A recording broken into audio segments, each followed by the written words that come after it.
Bobcat Athletics on KFJB-TV is made possible by Assured Partners, Greg Young of Marshalltown, Lennox Employees Credit Union, Marshalltown Area Chamber, Marshalltown Community College, The Gregors Furniture and Mattress, Sports Plus, Wayward Social, Wells Fargo Advisors of Marshalltown, Marshalltown School District, Scooters of Marshalltown, State Farm, mtownproud.com.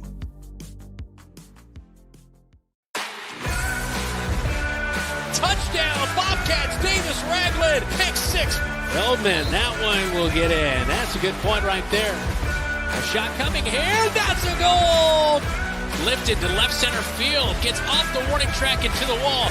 Transition three, boom! Knocks that one down, and it's a goal. What a beautiful play!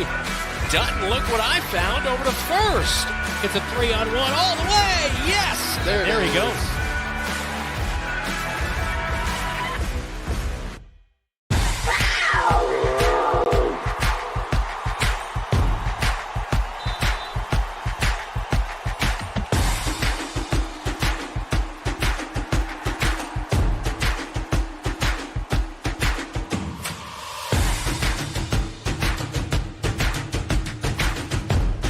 Over the middle field, beautiful one-handed catch by Johan Gomez. Moves the chains up near the 30.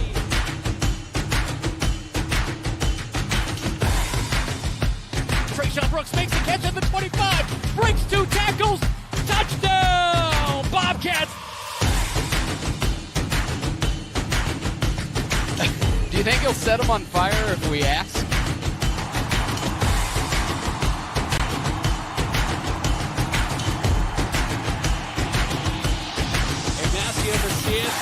Hi, Mom. On KFJB-TV, it's Bobcat Game Day Live. Back at Leonard Cole Field, it is senior night for the Marshalltown Bobcats. The Des Moines Lincoln Railsplitters in town to take on your Marshalltown Bobcats. Brandon Lewis, Dylan Does alongside me tonight. Bobcat Game Day Live as the seniors getting ready for action here tonight. Always a special way to cap out the regular season home schedule. It really is. You get opportunity to celebrate these seniors, to really invest in the big work that they've done all year long. There will be a couple, I think of Xavier Anderson, who a lot going on. He will spend his senior year in a boot, but still a big part of this team. And another big thing is these seniors have an opportunity to get the first win on the new turf. We have not beat a team at home since Lincoln 2 years ago.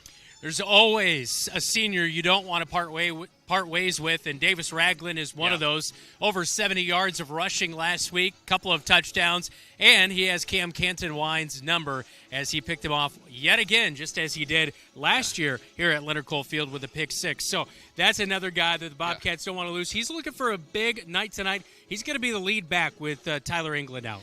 And you look at what Davis Ragland can do. He can run between the tackles really well. You look at that Lincoln roster, they have 8 guys over 200 pounds, and most of them aren't that far over 200 pounds. Davis Ragland can bring the thump, and I anticipate while that second, third, and fourth quarter come, it's going to be a lot of green space for Davis Ragland to rumble and roll. Meanwhile, a week ago, we saw a really good game out of the quarterback in Jacob Hayes. He struggled in week number 6, but bounced back in a big way last week. He had a couple of really nice touchdown throws. And this is one thing that we've seen as this run game, as the timing has become more and more efficient, it's allowed for big plays in the passing game. We don't throw it 15 times a game, but when it came down to Kyle Smith and Aiden Smitherman, we got to talk to him last night. He has 3 games in a row where he's got a receiving touchdown. It's really been the big passing play game. Not a lot of attempts, but when we throw it, it counts. And I thought Jacob Hayes made all that he could with the plays he had to throw the football. The big question mark tonight is will or will not Javon Sanders play, the stud running back for the Lincoln Railsplitters? We'll preview that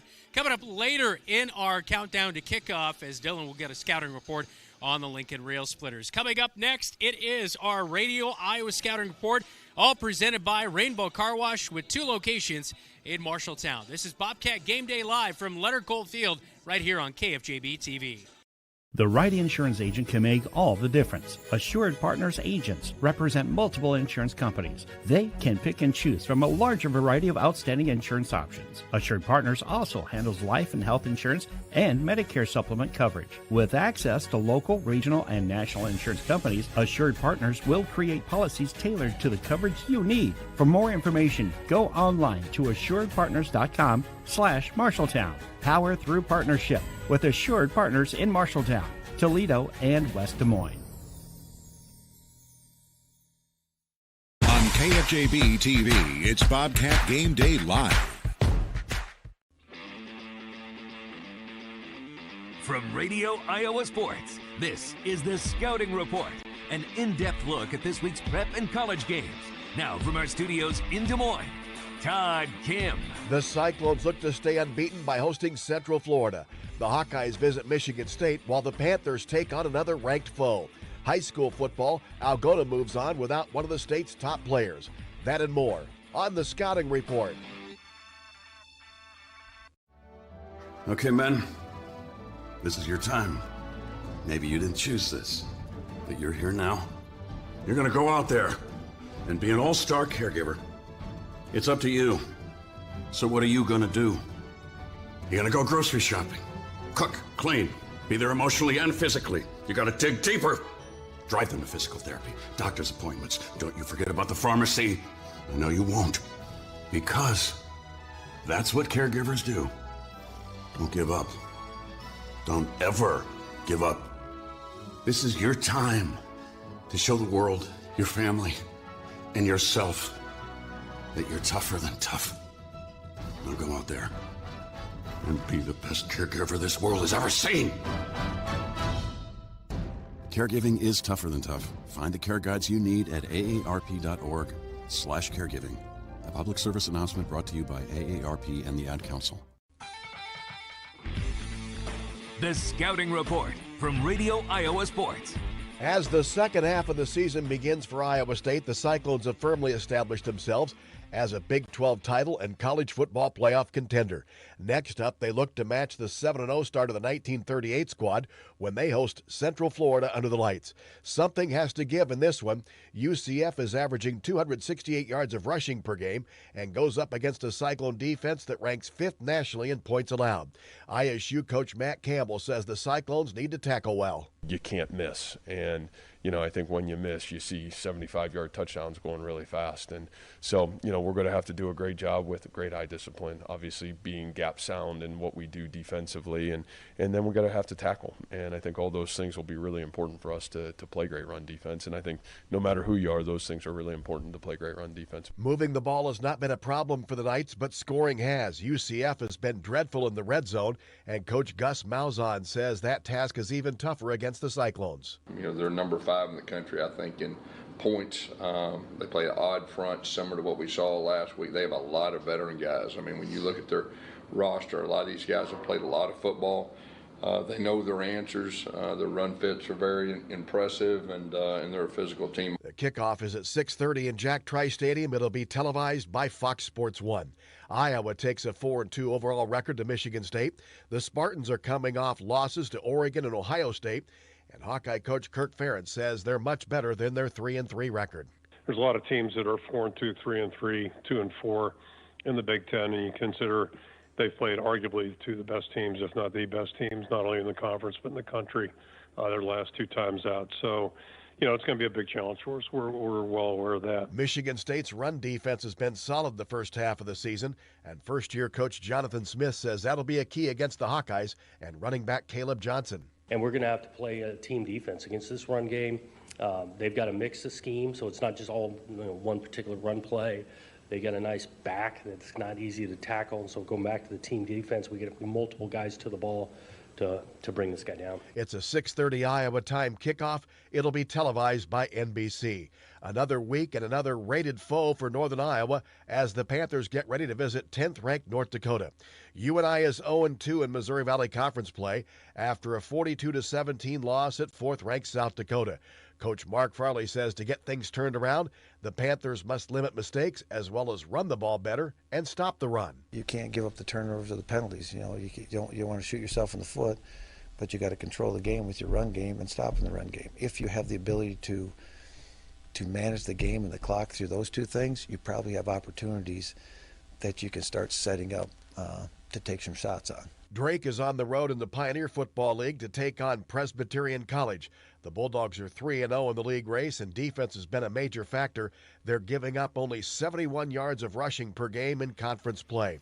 Presbyterian is 0-3 in conference play and has not played a home game because of Hurricane Helene. High school football's next on the Scouting Report. Okay, gotta be late. Gotta go. Where'd I put... wallet. Check. And, phone. Check. Keys. Check. Lunch. Check. Checking for the things you need doesn't take long.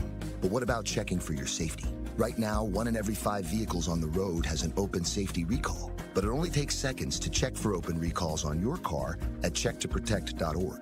All you need is your vehicle identification number or license plate number. Your automaker may not have the right information to notify you about recalls by mail, especially if you recently moved or drive an older or used car. Checktoprotect.org is the quick, easy way to find out if your vehicle has an open safety recall and find the closest dealer who can make the repair for free. Laptop. Check. Before you go, take a minute. Visit checktoprotect.org. Check to Protect is a program of the National Safety Council. The Scouting Report from Radio Iowa Sports. Algona spent a good portion of the season top-ranked in Class 3A. But as the season reaches Week 8, the 5th-ranked Bulldogs are forced to regroup as they get set to host Webster City. Brian Wilson reports. Algona trying to bounce back from a pair of losses last week. They lost on the field to Humboldt 21-20 in a game that wasn't decided till the final seconds. They lost off the field this week when they found out that senior quarterback Alex Mansky, an Iowa State University commit, would be out for the rest of the season as Mansky was injured early in the third quarter against the Wildcats, did not return to the game, and he announced on social media this week that he will be out the rest of the season. Head coach Andy Jacobson says his team will have to bounce back and be ready to go tonight. We don't know why everything happens, but there's a reason for it, and we'll bounce back stronger. Webster City comes into the game 3-4 overall, but they've won 2 straight and currently find themselves 18th in the Class 3A RPI. Head coach Andy Brim knows his team is fighting for a potential playoff spot. He doesn't expect Algona to miss a beat without their senior signal caller. You hate to see a kid, especially one of that caliber, get injured, especially this late in the year when their team is having the success that they have. So with that being said, I don't think that changes who Algona is on offense very much. And while Alex Mansky will not be under center tonight for Algona, another Mansky will be. His younger brother Nathan, a sophomore, will take his place at the quarterback spot. Nathan came in for his injured brother during the game against Humboldt last week, led the Bulldogs on a touchdown drive in the final minute before Algona unsuccessfully went for 2 in the win against the Wildcats. Reporting from Algona, I'm Brian Wilson on the Scouting Report. Another key matchup in 3A District 2 finds 3rd-ranked Humboldt visiting number 10 Clear Lake. Humboldt senior quarterback Cohen Matson has passed for more than 1,300 yards and creates big plays with his mobility. And he's able to really, get some things to happen with his legs. He's able to break contain a little bit and get a ball thrown late, maybe other guys would sit in the pocket a little bit too long. And Cohen can just make plays happen and get guys open because he can run a little bit as well. That's Humboldt coach Derek Ellman. Williamsburg is a new top-ranked team in 3A and is on the road tonight to take on Grinnell. The leaders in Class 3A District 1 collide when 8th-ranked Sioux City Heelan hosts number 4 Sergeant Bluff Luton. Justin Barker has a preview. These are 2 of the top 10 teams rushing in Class 3A. SBL, number 3 with 2,480 yards. They're number 2 in rushing touchdowns. Bishop Heelan, 9th in 3A in overall rushing, 5th in total touchdowns. Crusaders will be led by Kason Thomas, the 3rd leading rusher in Class 3A football, with 1,276 yards and 20 touchdowns on the season. The Sergeant Bluff Luton Warrior offense is potent as well, led by Xavion Ellingson, Ryan Houston, and Isaiah Jervik. It'll be another chapter in this great series between the two that Bishop Heelan leads 11-9 after winning 34-14 last season in Sergeant Bluff. It's the Crusaders and the Sergeant Bluff Luton Warriors tonight at Bishop Heelan's Memorial Field. For Radio Iowa Sports, I'm Justin Barker. It's the final night of the regular season in the four smallest classes, including Class 2A, where there is one rated matchup. It finds second-ranked West Lyon hosting number 9 Central Lyon George Little Rock. Also in 2A, number 1 Spirit Lake visits Garner Hayfield Ventura. It's third-ranked PCM Monroe at Iowa Falls Alton, while fourth-ranked Van Meter visits Interstate 35. This season, Bex is recognizing student-athletes that are not just a star in athletics, but a player that shows heart in school, at work, through the community, and in the ag industry. Cole Fair of West Bend Mallard likes to stay busy and is involved in football, track, speech, choir, and drama. If I'm at home, I'm not one to just sit in the house. It's not really how I roll, but yeah, love staying busy and having stuff to do. Mount Air's Keely Wasteny does volunteer work at the county fairgrounds and is involved in a Pee Wee Wrangler show. I have this little girl that likes to show for me, so every year I get my lamb out for this little girl, and she'll go out in the ring and try her best to show it. Southeast Valley's Preston Kennedy had a successful summer in the show ring, but it'll be his last summer in the show ring because he's shifting his focus to playing college football. You make the friends you're going to have the rest of your life, and you make a lot of memories and a lot of moments you'll never be able to get back. I mean, football is one of the only sports you can't really play when you're older. Lucas Kroll of Garner Hayfield Ventura serves as a reporter for his FFA chapter and says his ag teacher got him interested in new technology for agriculture. One of the big things that was interesting to me was the drone spraying they got going. And that's one of the things he loves too. So it's fun to go talk to all of the people with the new technology and learn where agriculture can take you. Nominate a player by searching Bex, Player with Heart. The rest of Week 8 is next on the Scouting Report. At Bex, we stand up for the things that matter most: our faith, our independence, and helping farmers succeed. As the largest family-owned seed company in the U.S., we believe in the integrity of remaining an independent family-owned seed company. Since our founding in 1937, we have continued to produce quality products backed by a quality family of employees and dealers dedicated to serving American farmers. And that's something to be proud of. Bex, founded in faith, forged in America. For more information, visit bexhybrids.com. Hey Iowa, it's George Kittle, tight end for the San Francisco 49ers and proud former Hawkeye. Life can throw unexpected hits, much like catching a pass over the middle. If you're facing struggles with drug or alcohol use, or even mental health challenges, take a time out and call Your Life Iowa. Just like my teammates are there for me, the Your Life Iowa team is there for you. Get 24/7 free resources or find treatment options at yourlifeiowa.org. A message from Iowa HHS. The Scouting Report from Radio Iowa Sports. With 2 weeks remaining in the regular season, fourth-ranked Decorah tries to clinch the title in Class 4A District 2 tonight by hosting number 9 Western Dubuque. Darren Swenson has a preview. The Vikings are 7-0, which is their best start since 2013. Western Dubuque is 5-2 overall and 2-1 in district play. They have won 2 straight games heading into this week, outscoring their opponents over the last 2 games 69-10. Both teams feature balanced attacks offensively. Decorah averages 186 yards a game rushing and 170 yards a game passing. The Bobcats average 175 yards a game rushing and 151 yards a game passing. A win would clinch the district title for Decorah. A Western Dubuque win coupled with a Waverly Shellrock win over Waterloo East would create a 3-way tie for the district lead heading into week number 9. I'm Darren Swenson for the Scouting Report. That's one of 2 rated matchups in Class 4A. The other finds 7th-ranked Gilbert at home against 10th-ranked Newton. Also in 4A, top-ranked Lewis Central hosts Norwalk. It's number 2 Pella visiting Bondurant Farrar. There are 2 rated matchups in Class 5A. Number 1 Dowling Catholic hosts 3-time defending champ and 10th-ranked Southeast Polk. It's 6th-ranked Linn-Mar hosting number 9 Iowa City High. 2nd-ranked West Des Moines Valley is at Ankeny. 3rd-ranked Bettendorf hosts Cedar Rapids Prairie. The championship in Class 1A District 5 is on the line tonight when 2nd-ranked Wilton visits number 10 Iowa City Regina to close the regular season. Wilton enters the final night with a perfect 7-0 record. In Eastern Iowa, and especially small school Eastern Iowa, Regina and West Branch programs have really reigned supreme here for quite some time. And we've always just kind of been around there and been very competitive with them.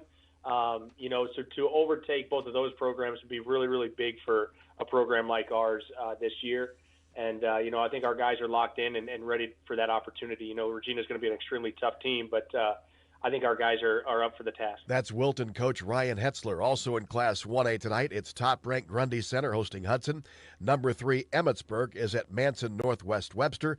4th-ranked Dike New Hartford hosts Denver. In Class A tonight, it's number 1 ACGC hosting Southwest Valley.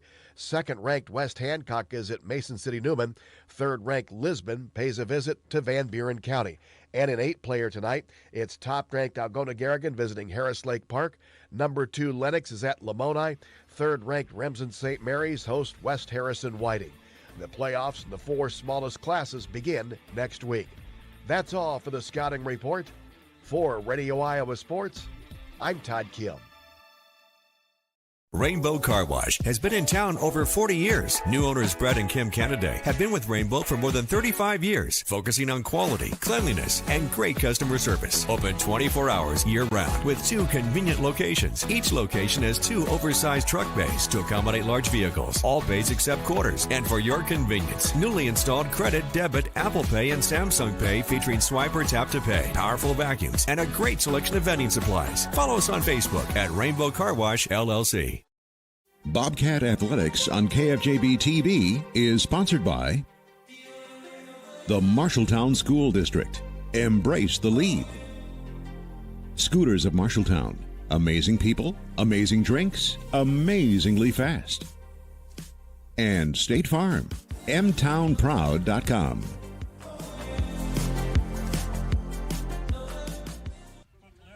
We roll along here at Leonard Cole Field as we take a look at Gaston Ferris.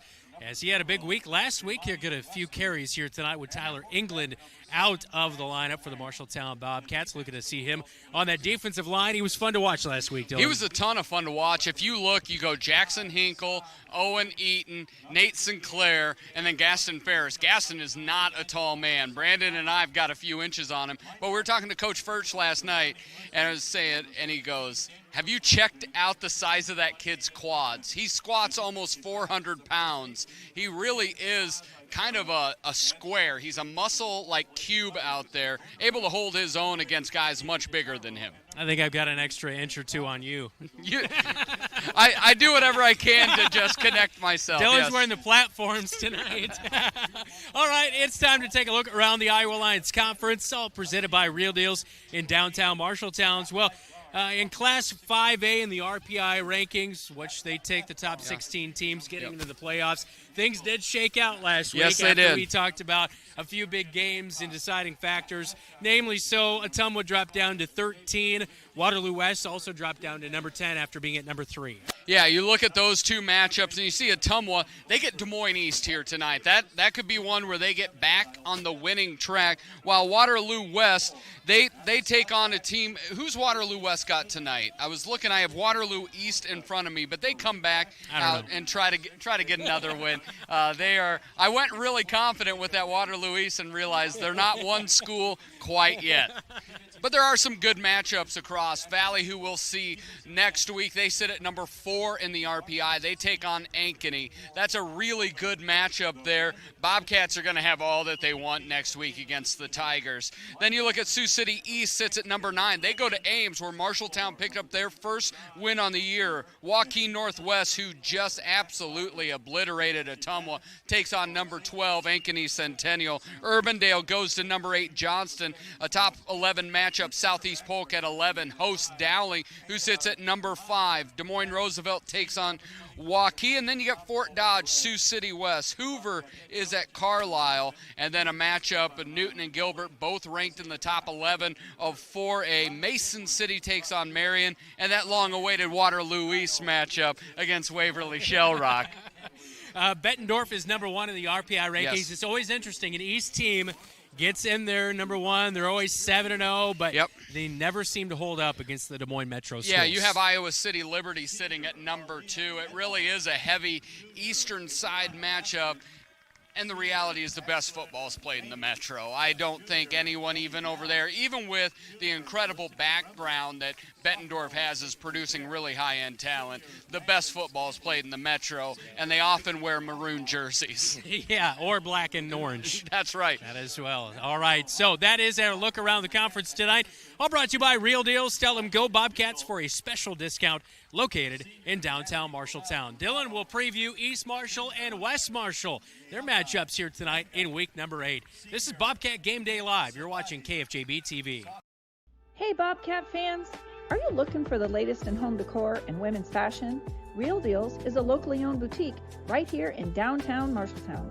We're your one-stop shop for home decor, the latest in women and teens fashion, plus a great place to get gifts for all the loved ones. Stop by our boutique and say, "Go Bobcats!" for a special discount.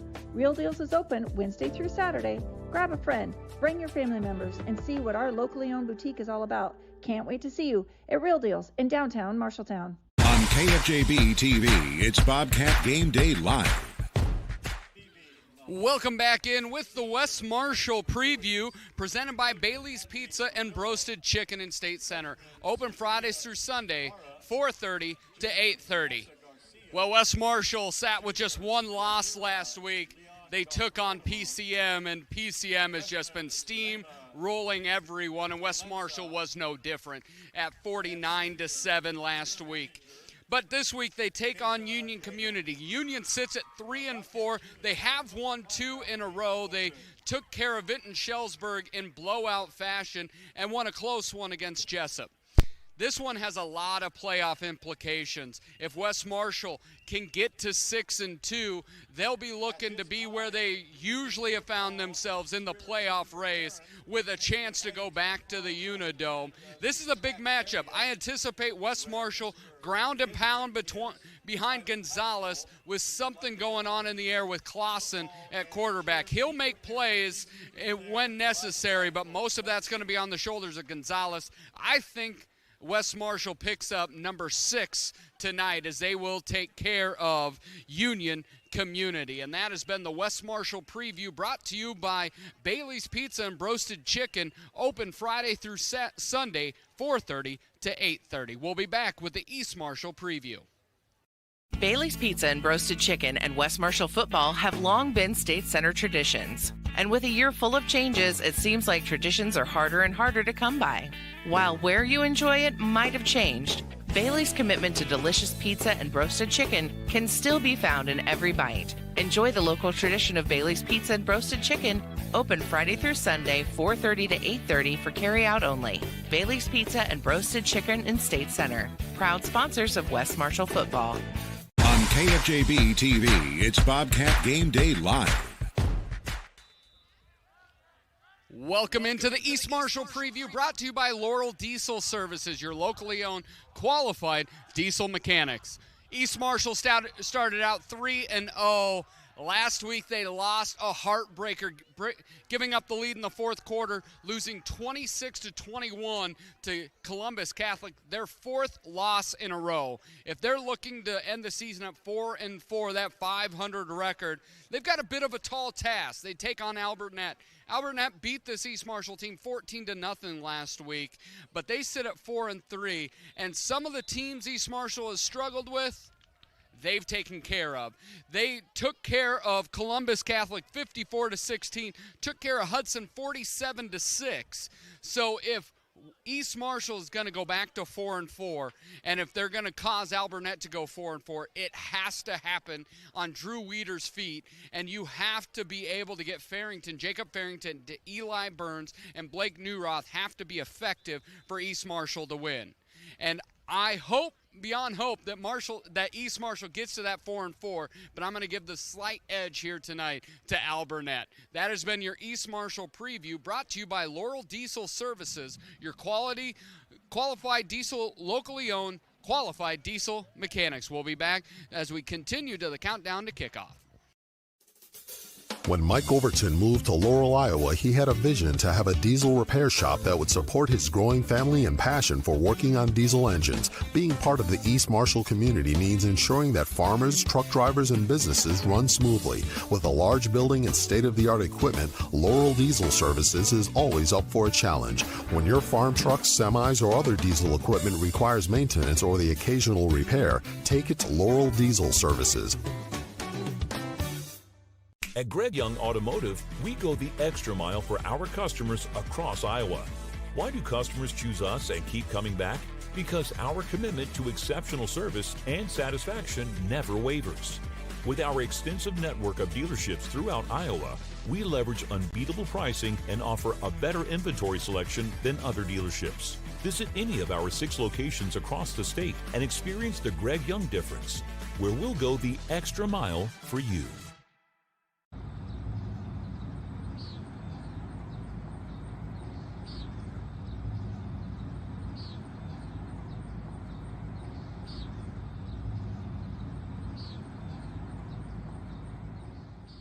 You look forward to retirement as your time to relax. But now that it's here, turns out relaxation is overrated and you'd rather get back to work with an idea of your own. Wells Fargo Advisors can help. For more than 125 years, we've created wealth management and investment strategies aimed at achieving our clients' personal financial goals. When retirement plans change course, turn to Wells Fargo Advisors. Together, we'll go far. Wells Fargo Advisors is located at 14 East South Ridge Road in Marshalltown. Call them at 641-752-5401. They're a member SIPC. When heading to the stadium, don't forget to scoot through the Scooters Coffee drive-thru on the way to the game. With a variety of drinks to choose from, you can give your school spirit a quick boost before cheering on the Marshalltown Bobcats. Try one of the fall features like the caramel apple smoothie, a pumpkin spice latte, or maple bourbon cream cold brew to get you through the game. Scooters Coffee. Amazing people, amazing drinks, amazingly fast. South Center Street in Marshalltown. Proud to support Marshalltown Bobcat football. This is the countdown to kickoff on your home for the Bobcats. KFJB-TV. Week number 8, everyone getting warmed up for the Lincoln Railsplitters, who are in town, 1-6 overall. Your Marshalltown Bobcats stand at the same record heading into their final home season game, regular season game, as the Bobcats senior night's coming up in just a little bit. Also, band senior night is at halftime. Well, the Bobcats coming off a nice victory last week in week number 7 on the road at their rival Ames in the Highway 30 rivalry. 26-21 was the big component in that one. Defense got after the quarterback. That's something they're going to have to do well here tonight, and also ran the ball effectively, possibly the most effective they've been all season. Yeah, I really thought from the defensive side in that 3-4, Johan Gomez and Lincoln Barker were phenomenal.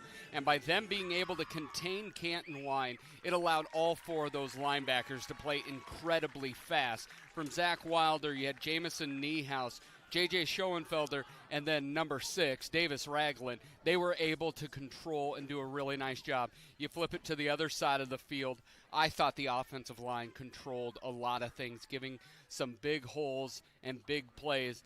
I anticipate we can make this 2 in a row. If we can do those things, if our defensive ends contain and can let those linebackers play fast, that allows the defense to lock them down. Offense, I think it's ground and pound, and we can score at least 4 or 5 touchdowns here tonight and go home with the win. We'll talk more about the Lincoln Railsplitters coming up, as they are 1-6 behind first-year head coach Trent Simpson. They were 3-6 a year ago. We'll take a look at our scouting report on the way. This is the countdown to kickoff. You're watching KFJB-TV.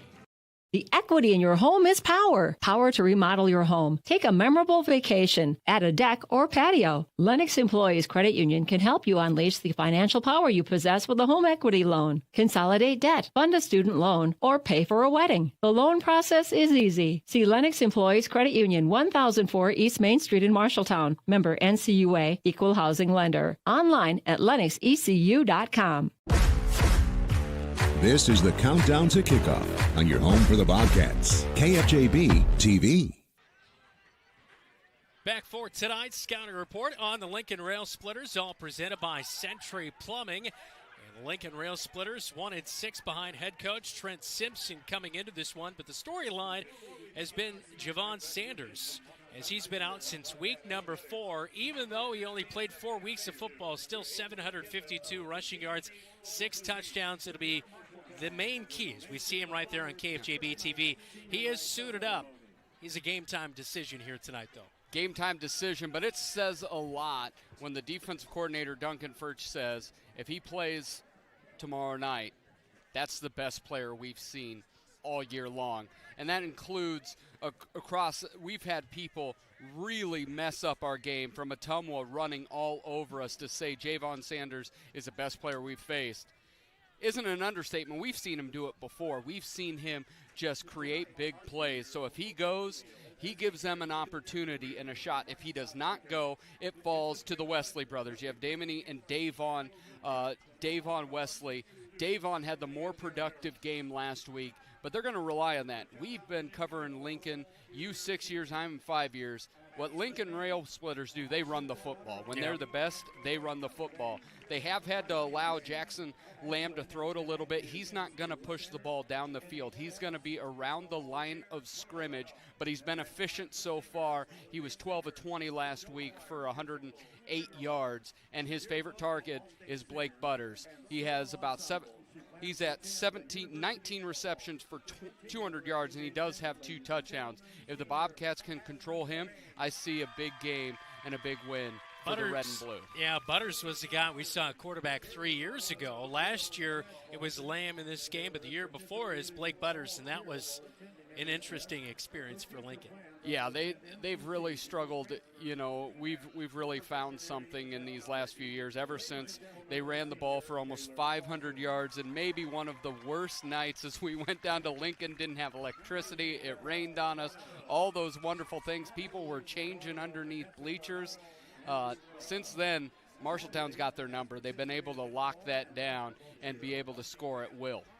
That is your scouting report on the Lincoln Railsplitters, all brought to you by Century Plumbing, specializing in service plumbing in Marshalltown. Our Cat Connection and our pregame interview with head coach Adam Goodvin is on the way. This is the countdown to kickoff, right here on News Talk 1230 AM, 93.9 FM, and on KFJB-TV.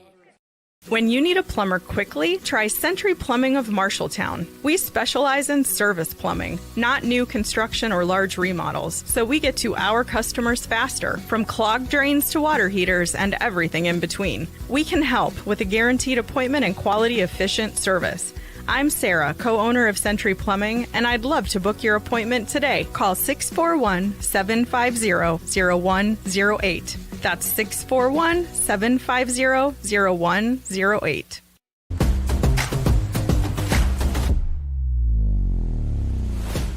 It is our Cat Connection, all brought to you by State Farm, Tyler Pashong Agency, mtownproud.com. Here with Lincoln Barker, starting defensive end and tight end for the Marshalltown Bobcats. Lincoln so far on defense, especially last week against Ames in a 26-21. That defensive line, Gomez, as well as Gaston Ferris and a few other guys mixed in there at defensive tackle. Got some good pressures. So far this year, 18.5 total tackles, a sack, couple fumble recovers. What do you think is it seems like past couple weeks that defensive line has been getting more pressure. Where do you think that's coming from? You guys just having more success? Well, last week at Ames, I think adding Gaston was really helpful, keeping guys fresh, get some pressure, and that's just good for us. Yeah, you've had a couple fumble recoveries this season, a sack. What's that feeling like when you know you get after the quarterback like that or get the ball? Oh, it feels pretty good. I've been very lucky with the fumbles. They just plop right in front of me, and fumble. Yeah, I think that happened last year against Atumwa as well. Yeah, it's exciting. It's a big man's dream. I mean, I'm sure like last year, Johan Gomez had that pump block for the return for a touchdown.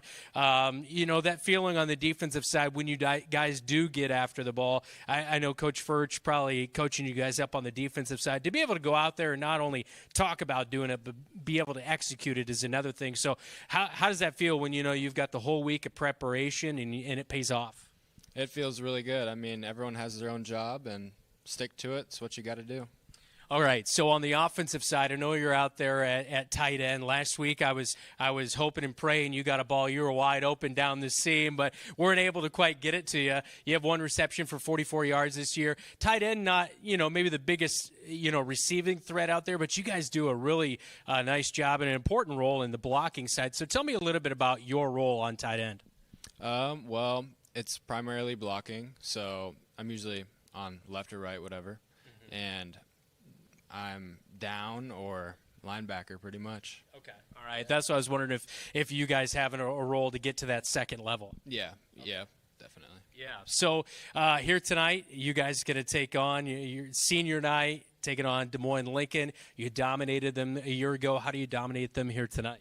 Well, I'm pretty sure their running back, that's pretty good, might be coming back. So if we keep outside contain and shut that down, that's pretty much the game. Yeah.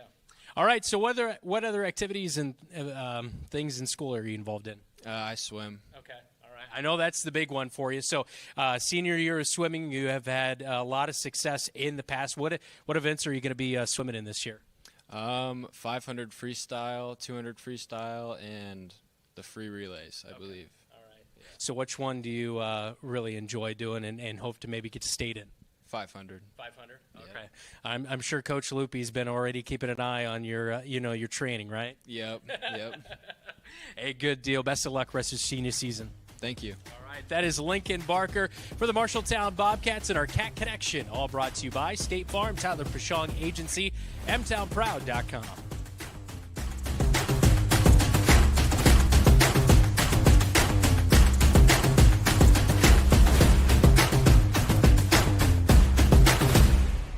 At Tyler Pashong State Farm, we are M-Town Proud. For us, M-Town Proud is about having absolute pride in the place that we live and work.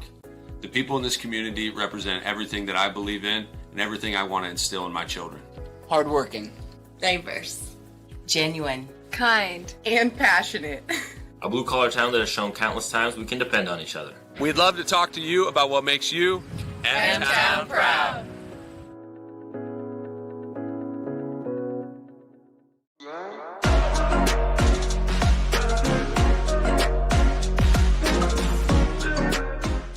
Welcome back into the countdown to kickoff. It is our pregame chat with head coach Adam Goodvin, all brought to you by Exterior Plus Home Remodeling in Marshalltown. Coach, coming off a 26-21 victory, was it just the monkey off the back? Was it just a great feeling to get that victory last Friday night? Yeah, it was. It was a fun night for our kids, and it was fun to get them to see that the hard work that they're putting in on a daily basis is paying off. As a coach, the first thing that comes to mind is we made it an awful lot closer than it should have been. But a win's a win, and we'll take it. Your team looking for the first victory of the season, got it last week, but is there that aspect of sometimes when a team is 0-6 and they finally get that, it's kind of tough closing out those close victories and making sure you take care of business? I think so. I think there is a lot to learning how to finish games and win games, and it's good for our kids from a mental aspect to experience that, and hopefully we can bring that over to this week's game as well. As you guys get ready for Lincoln, how's practice been this week? It's been good. Tuesdays are rough because our junior high plays out on the turf, and we're out on the grass field that's pretty beat up. But, we'll take it as long as our kids get a play on that facility. But, it's been no different than the past few weeks have been, and the kids have gotten better, and they're excited, and they got a lot of energy, and they're ready to go for another home game. Nearly 10 tackles for Davis Ragland and 2 rushing touchdowns, but a huge pick. And it seems like he always finds a way to have an impact on games against Ames. Being able to have a guy like out there in that situation where you need a turnover, how big is his role on this team? It's huge. He's a senior that's played a lot of football for us, and you need guys like that to step up and make plays in close games like that. So, proud of him and his effort, and I think a lot of guys were able to feed off of that.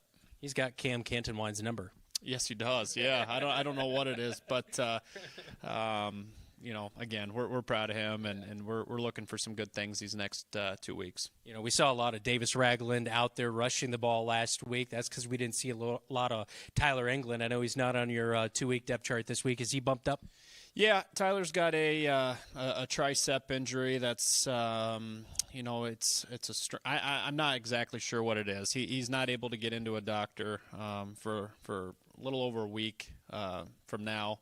But he's a tough kid, so we know it's something serious and something that needs to be checked out. Yeah, wishing him nothing but the best of luck in his recovery. And he's a sophomore, another sophomore that we didn't really anticipate seeing a whole lot of defensive tackle, Gaston Ferris last week, but he was able to eat up some double teams, get Lincoln Barker, Johan Gomez some extra time getting off the edges, and then he was also getting back there and disrupting things. Holy smokes, that was, I'm sure, a real nice thing to see out there. Yeah, Gaston's got a motor to him. He's not the biggest by looking at him, his stature, but man, you see him up in the weight room, and that kid can squat a house. He's a strong kid with explosive movements, and he did an outstanding job. So very proud of him. And then I think Lincoln and Johan did an excellent job of executing our game plan of containing Canton Wine in the pocket and force him to beat us through the air. It's not to be a broken record, but we've talked a little bit about this sophomore class, Jamison Niehaus, Ferris as well, mixing in there, plus a bunch of other guys, J.J. Schoenfelder. You look at that sophomore class. Have you ever had a sophomore class have an impact at the varsity level like this before? I don't think so. We've had some individuals here and there, but as a total group, they're a group we're excited about. Excited about working with them over the next few years, and that can be a good and bad thing, but I think as we get into the future, it's going to be a good thing for our kids, and especially the groups that are a year or two younger than them, and being able to follow in their footsteps and live up to our expectations and standards within our program. So it's going to be fun to watch them improve, not only on the field but as leaders as well. Yeah. And not to mention, as well, Jonathan Schaefer. He's been a nice bright spot there on the offensive line. Yeah, he's another one that you see him up in the weight room. He's going to squat the house. I mean, they all work hard. They're smart kids. They're all good buddies. And, there's a lot of others that you haven't mentioned and that are out there on a daily basis just getting after it. And, being able to see their progress over the next couple of years is going to be fun, too, because there's going to be some others that are going to step up and play big roles for us. Lincoln Railsplitters are in town tonight for week number 8 of the high school football season. We'll break down tonight's matchup when we come back on the Exterior Plus Home Remodeling pregame chat with head coach Adam Goodvin. My name's Lake Schultz. I'm the co-owner of Exterior Plus Home Remodeling. At Exterior Plus, we truly strive to build relationships one customer at a time. And that's why we're the Midwest's #1 choice in full home remodels. Located in Marshalltown, Iowa, as well as Lincoln, Nebraska, we pride ourselves in providing quality service on time, every time. Give us a call for a free inspection and estimate at 844-261-6111. That's 844-261-6111. Thanks. Talk to you soon.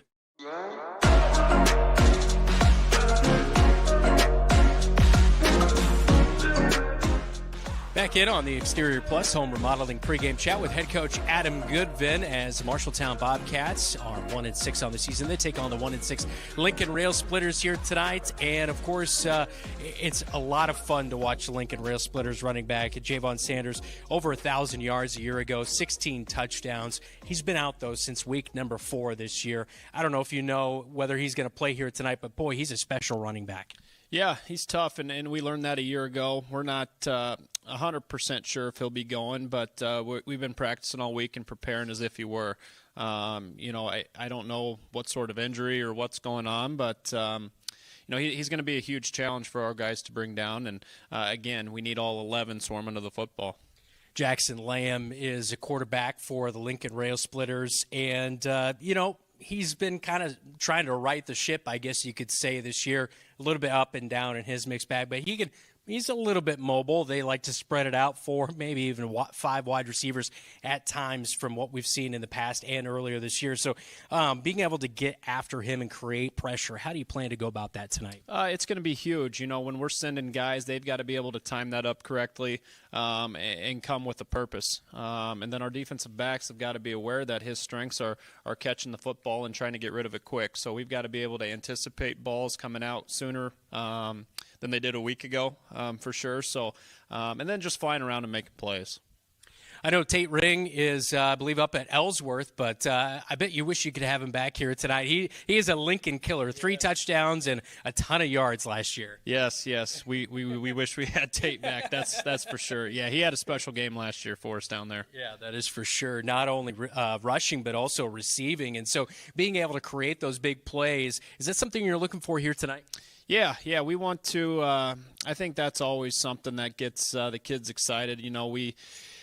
We're happy when we get those 4 to 5, 6 yard gains and just continuously stack those on top of each other. But if we can break a few longer ones, that's going to be something that can build some momentum within the game as well. So we're hopeful. Mm-hmm.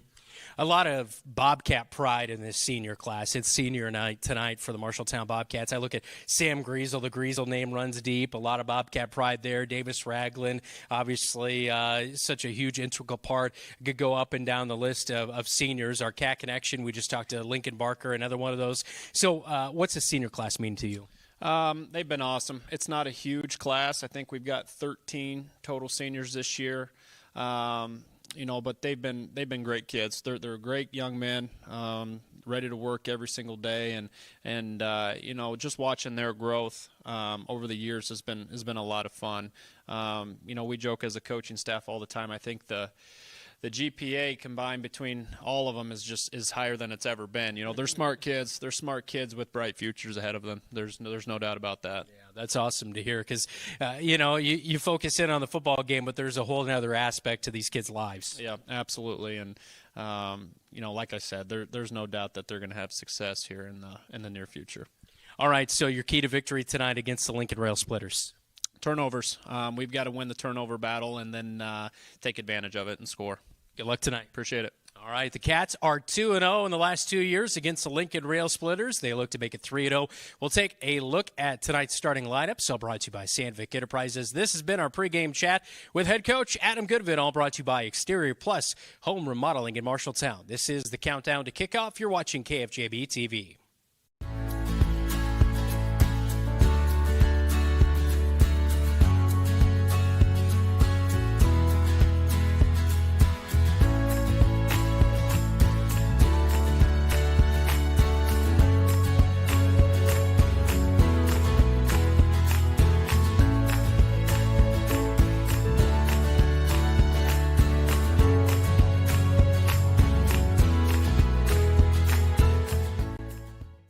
Bobcat Athletics on KFJB-TV is sponsored by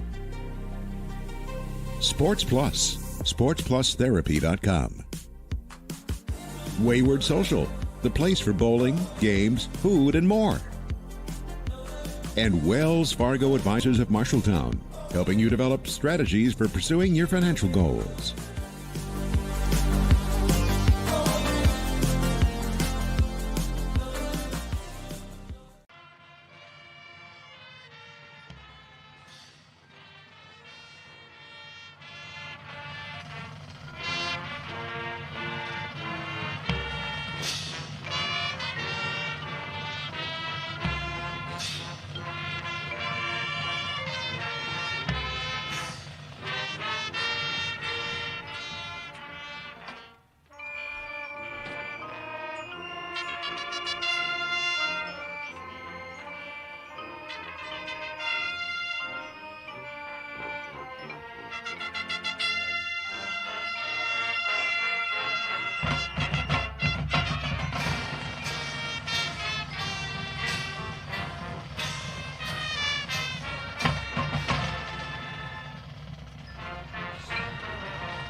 National Anthem wrapping up at Leonard Cole Field as week number 8 just about ready to get underway here tonight. Time for tonight's starting lineups, all brought to you by Sandvik Enterprises in Marshalltown. Let them deliver for you while we deliver you the starting lineups.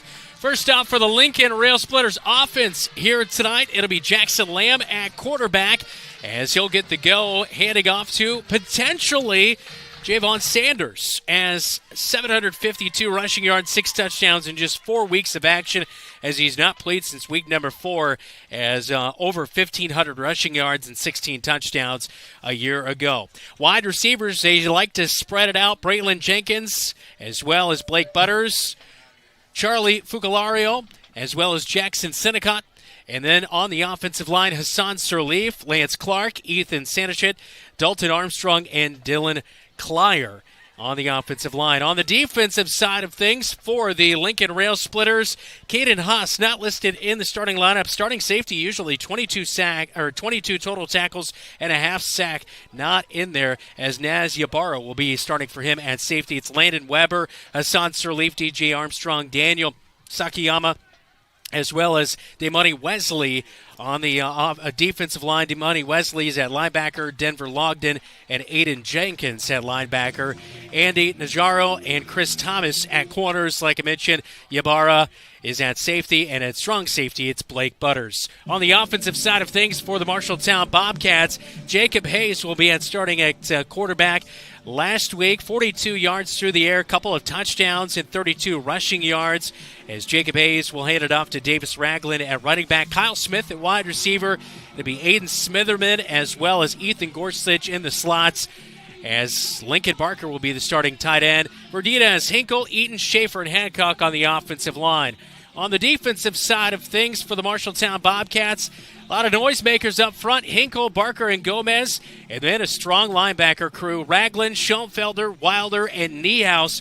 Jamison Niehaus, 6 total tackles last week against Ames. He has 32.5 total tackles, a half sack, a fumble recovery, and an interception. He's really filled up that stat column here this year. Juan Perez, Anga Pramada are at corner tonight. And then the safeties, it'll be Sam Griesel and Kyle Smith as we get you ready to go for week number 8 here tonight. The Bobcats 1-6. Lincoln is 1-6.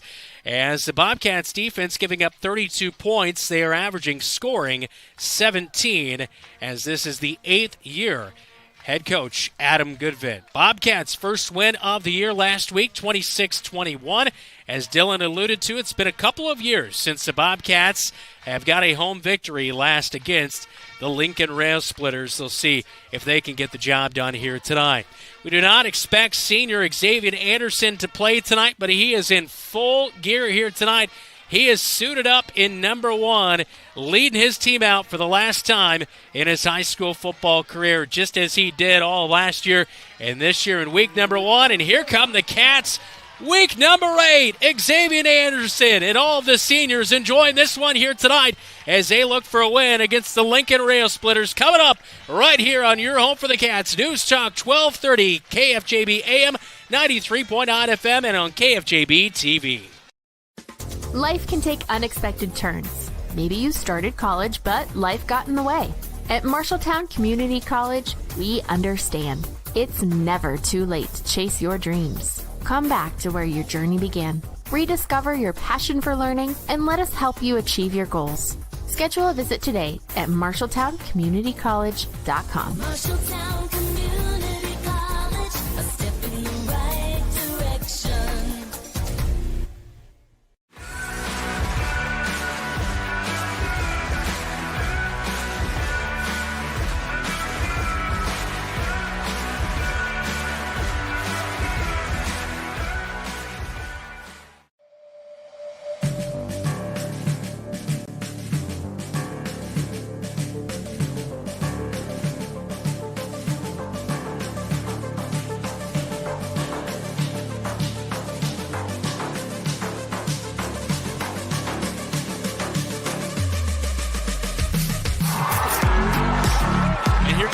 To the air for the first time tonight. Caught by Kyle Smith at the 20. 10-5. Touchdown, Kyle Smith. Breaking other tackles. First down, Bobcats. And this one's going to be blocked back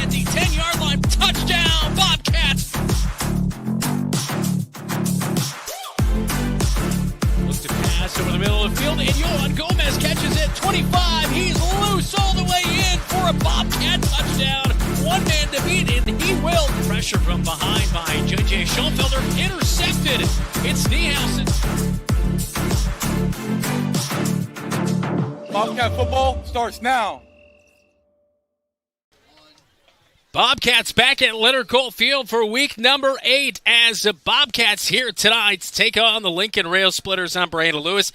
Dylan Doze alongside me tonight as our producer is Zach Tomish on stats tonight. David Babyface Braga. Jeff Brooks back at the KFJB studios as he will have scoreboard updates throughout the night. Keith Stewart as well as Joe Cornwell on our camera crew. Bobcats will kick off to begin tonight's game as a special night on senior night. All senior captains there for the Marshalltown Bobcats. Owen Eaton, Davis Ragland, Xavier Anderson, Lincoln Barker, Sam Griesel. Not a lot of seniors, Dylan, but a very good group of them, that is for sure. A really good leadership group. One thing, and just talking, and you hear people rave about each and every one of those young men from in the classroom to on the field. They've set something up. It's sophomore heavy as far as participation, but really seniors setting the standard.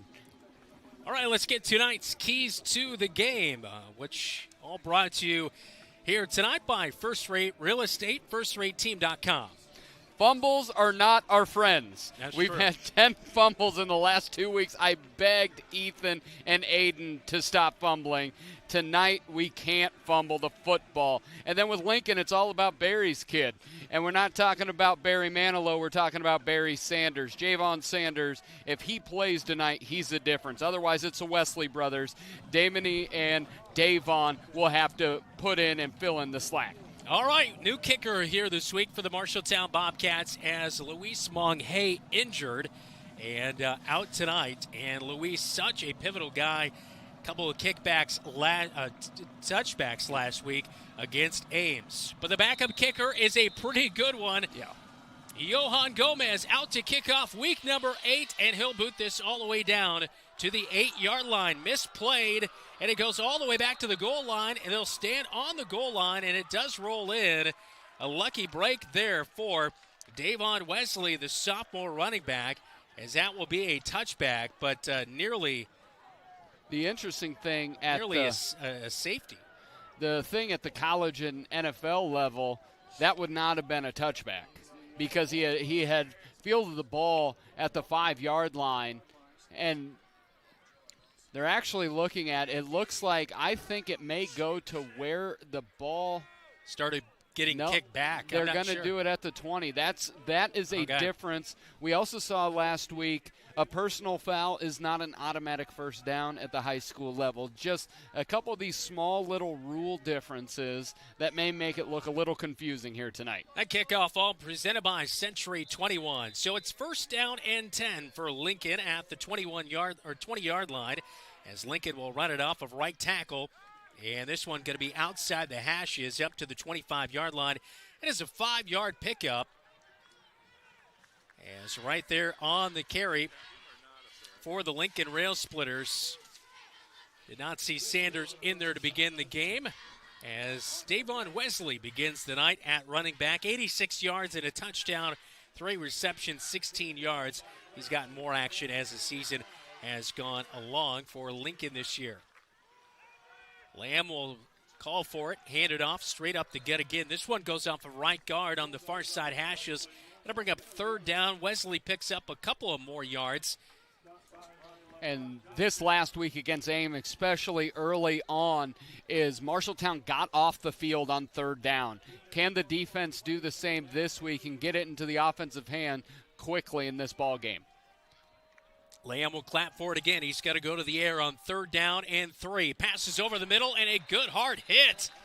Coming up and making the play. He made his name known a week ago. Lamar Johnson played one of his best games of the year last week against Ames, and right here a stick on the wide receiver in Braylon Jenkins, who comes up about a yard short of picking up the first down. They gave him the first down. They gave him the 30-yard line, which I thought was a pretty generous spot. I thought Lamar was able to hit him before then.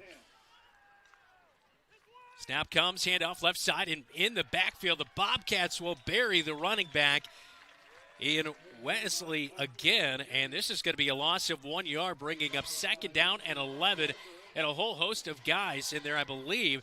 Zach Wilder in that linebacker spot was helping get in there, but a lot of the defensive line crew doing the job, including Unga Pramana coming off of his corner spot to help make the tackle in the backfield. Wesley stands to the left of Lamb. He'll drop back 3 steps, passes into the flat far side, in and out of his wide receiver, Blake Butter's hands, incomplete. 3rd down and 11. He lived up to his name.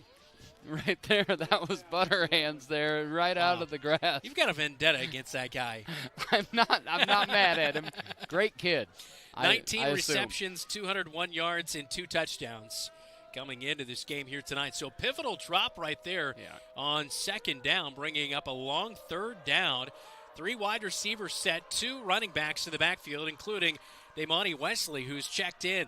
Lamb is going to roll out near side, throws one right over Niehaus, hits his wide receiver in Sinicon up at the 42-yard line. That's enough for a 1st down.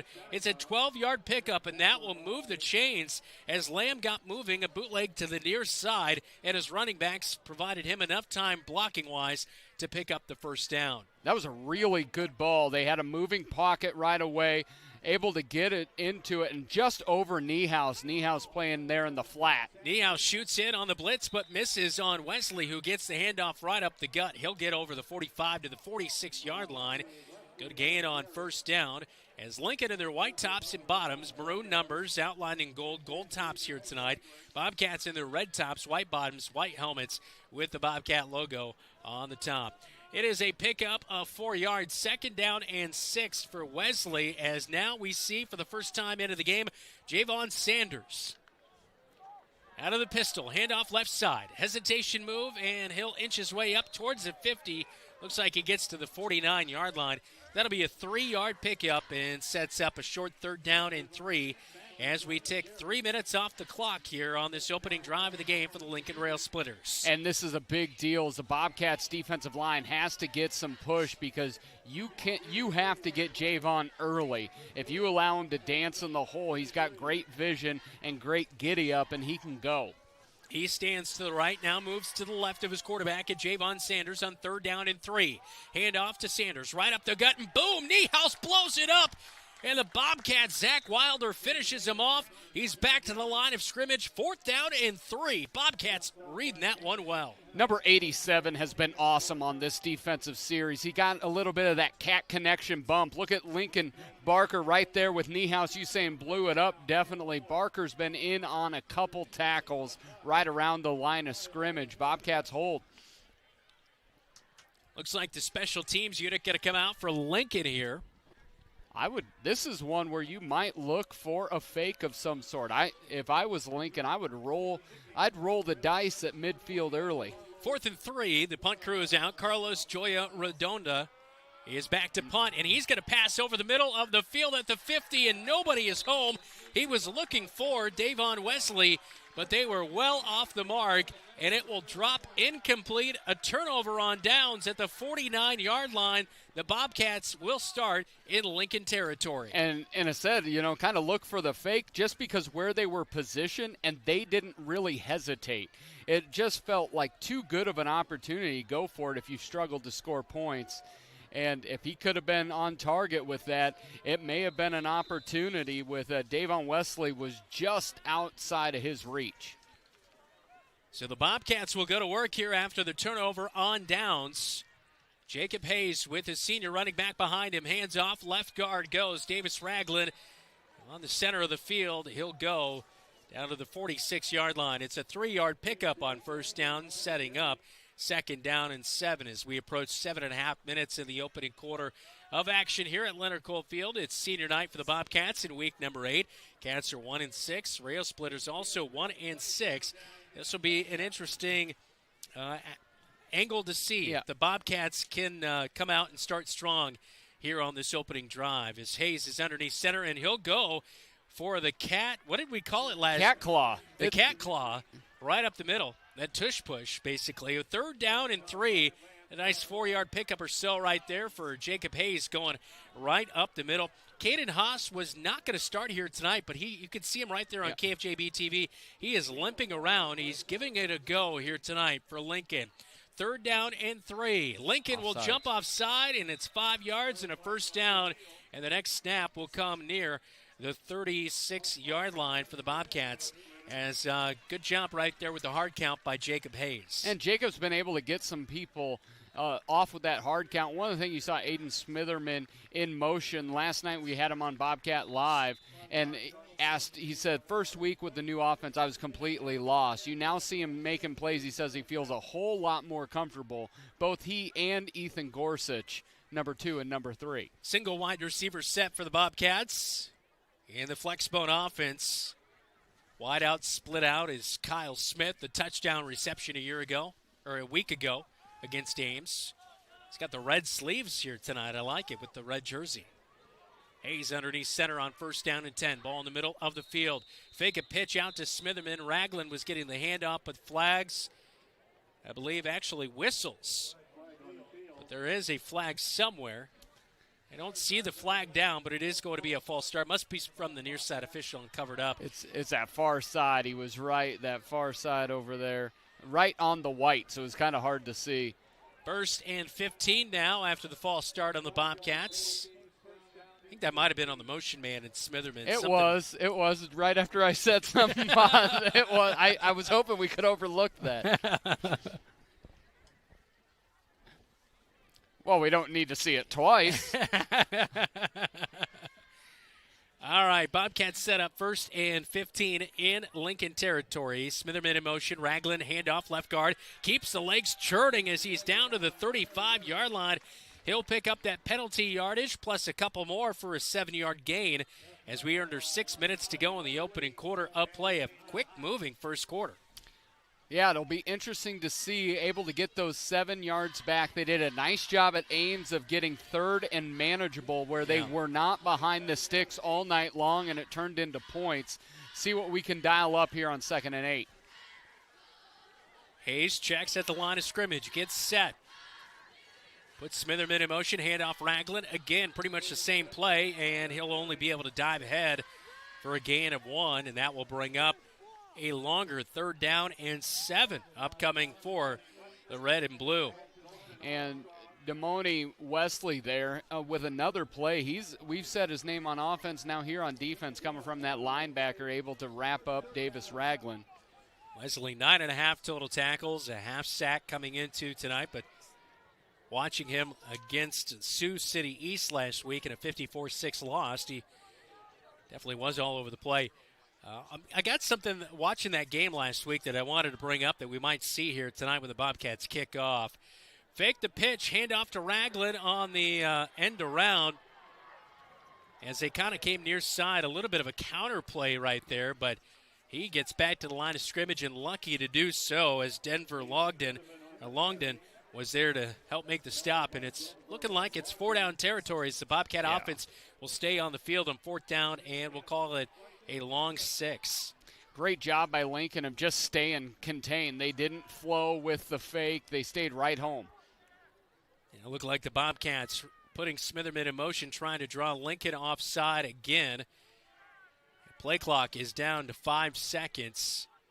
Hayes gets set underneath center. And hard count again, and Lincoln Barker, the tight end, will jump, and that'll be a false start on the Bobcats. And this will make things interesting on the 5-yard penalty. Now it's a punt. And now a punt. That's the stuff, like they were not running a play there. Yeah. And that's one that there's always a rhyme to the reason. I just don't know it. Looking at that is like either run the play, put a play you have trust in, or punt the football. At the 38-yard line is where the ball is spotted at in the middle of the field. Yohan Gomez stands on the other side of the 50. Gomez this year, solid punter, averaging 38 yards per punt. And he's going to boot this one high, tight spiral down to the 5-yard line and can't quite get the roll back. I thought it was going to take a favorable bounce, but did jump forward and into the end zone and a touchback, and Lincoln will have it with 3:23 remaining in the opening quarter. Yeah, Bobcats struggled there, finding just a little bit of rhythm on offense. 2 procedural penalties, just didn't really get a lot going on. But we saw that as the game went on last week, that the playbook opened up a little bit more. Pass plays are a little bit quicker, not as long developing as they had been in the past. So anticipate the Bobcats to kind of open it up a little bit in that second drive. Here comes Lincoln with Lamb at quarterback. Davon Wesley is back in at running back. Bobcats blitz off the edge. Lamb has to scramble ahead, and he's going to be brought down. A whole host of Bobcats, but namely Owen Eaton, the senior there, the defensive tackle, was first to get to Lamb for the sack, and a loss of 2 yards brings up 2nd and 12. Yeah, it all came. He had to come up into the Lions' den, the Lamb did, because number 15 came off that topside blitz. Really well timed by Jamison Niehaus. Bobcats wrap up Lamb. 4 wide receivers, quick swing out, wide receiver pass on the far side, and around the edge goes Sinnecott, and he's going to be close to a first down on second down and 12. We'll see where they spot near the 30-yard line, and it looks like it's going to be a first down for the Lincoln Railsplitters, and they will move the chains ahead as the ball's on the far side. A hash mark right there. Just a quick wide receiver screen, got the block, and was able to get around the edge for the first. Yeah, you look at number 5 out there. I'll let you pronounce his last name, with a great block on the edge. Lamb dropping back to pass, has to bring it down to the Bobcats. Going to eat him in the backfield as Davis Ragland slams Lamb to the ground back at the 25-yard line. And that's going to be a loss of about 4 yards or so. And actually, they're marking it back at the 29-yard line. And actually, the line of scrimmage, they say forward progression. Wow, That's the spots That's have been interesting. So Hassan Surley's helmet came off, so he had to go out. So that might be, looking at that right guard, is just freshly off the bench, and he's about 180. Shotgun formation at a false start. Lincoln wide receivers got going a little bit early. It looked like Braylon Jenkins was running. Offensive line looked a little bit off, and as you mentioned, Sirleaf not in there the play before. Now he is still not in there on this play after that helmet came off. He tried to get out on the field. I think you have to have an actual play off until you can come back in. 4 wide receivers, 3 to the bottom side, as it is a shotgun formation for Lamb. He's looking near side. Bobcats blitz in and bury him in the backfield. Ball comes out. Do the Bobcats have it? We'll find out. Zach Wilder recovers it. Davis Ragland popped Lamb, and then Wilder comes up. He played one of his best games of the season a week ago and comes up with another big play defensively for his first fumble recovery of the season. Yeah, Davis came up the middle. Zach Wilder with the pressure from the outside blitz, and he was rewarded by being able to pick up the fumble. Bobcats caused some turnovers last week. Here we get another one, and they did a good job of putting it in the end zone when they had opportunity last week. Love to see a quick 6 up on the board. Ball recovered at the 13 is where it will be spotted at for the Bobcats. So pretty much on the doorstep as the Bobcats in the Ethington Heating and Cooling red zone.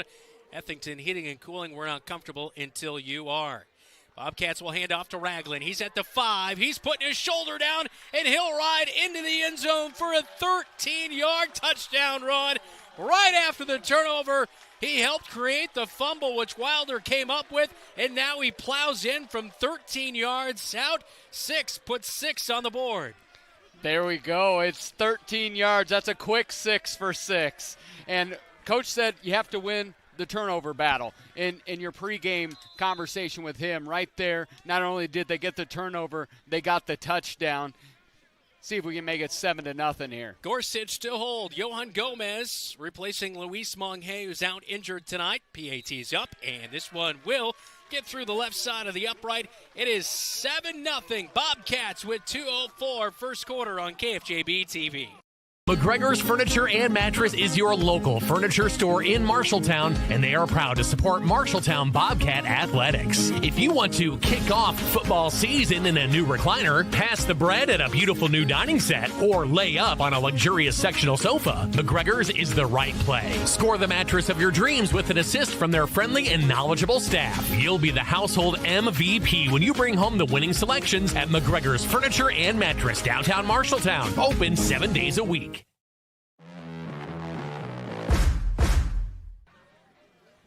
Well, they don't make it any easier than that. One play, 13 yards. Davis Ragland makes it 7-0 for the Marshalltown Bobcats. A beautiful moonshot by very own Keith Stewart right there. But Ragland, a nice little jump cut, and puts the shoulder down and does the rest. That was a great job of interior blocking. You didn't see Davis didn't get touched until about until the 2-yard line.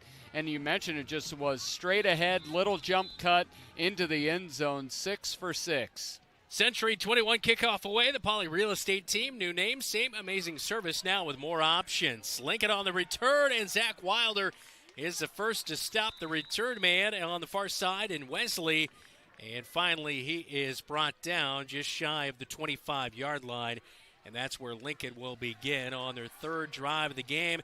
Things have not gone real well tonight. Turnover on downs on a fake punt, and then the pass was incomplete. Their last drive, they just fumbled it away. Bobcats one play and a touchdown. And now they start on the 23-yard line. And a long field to go to get back tied with the Bobcats. They've done a good job of getting some pass on the perimeter. Now with Sanders on, kind of mix it up a little bit. Sanders will get the handoff on first down. He's around the numbers and gets to the edge. He's short of the 30-yard line as he's pushed out of bounds by Lamar Johnson and a few other Bobcats on the far side. It'll bring him second down and about 3 yards to go. Looks about to be a 7-yard pickup for the Lincoln Railsplitters. And they're doing a really nice job on the perimeter. Top side wide receivers, both number 4 and number 5, Blake Butters and Fucalero, are doing a really nice job of turning out the defensive backs for the Bobcats to pick up extra yards on the edge. 4 wide receivers set for Lincoln, but really packed in tight as a false start is going to be called before the snap. And that'll back up on 2nd and 2. Now 2nd and 7. And just 2 steps forward and 7 steps back here tonight for the Lincoln Railsplitters. And that really, last week against Ames did this over and over, would shoot themselves in the foot. Lincoln seems to be doing that so far. Bobcats have to take advantage of the reprieve. Sanders is still in there at running back, and they'll pass into the flat, and on a little shallow route by Braylon Jenkins, he makes the catch and will move the chains on 2nd and 7. And the way that is so productive comes down simply to the blocking scheme of the wide receivers. The outside wide receivers are doing a tremendous job of engaging the Bobcat cornerbacks, and the Bobcats are not doing a good job of shaking tackles. First down and 10. First down and 10 at the 37-yard line. Handoff, Sanders goes left, and in the backfield, Zach Wilder again eats him up, and Niehaus comes in off of the bandit position and finishes off Sanders for a loss, as that's going to be a loss of 4 yards. I feel like Sanders and Wilder have had the same amount of lineups in the backfield for Lincoln. They've been living back there for the linebackers for the Bobcats. Sanders, so far tonight, a rough night, 7 yards on 4 carries. He stands to the right of his quarterback in Lamb, who looks to go to the air, fires near side, and a quick hit right there. As nice play by Smitherman at the initial line of scrimmage. It's going to be 3rd down and 10, so it's a 4-yard pickup through the air as they come back to the near side. Lincoln through the air, but again, that's going to set up a long 3rd down and 10 as we are under a minute to go in the opening quarter. Ball on the near side, hash for Lamb. 4 wide receivers set, 3 to the far side. Quick wide receiver pass, and it's in and off the hands of Jackson Sinnecott.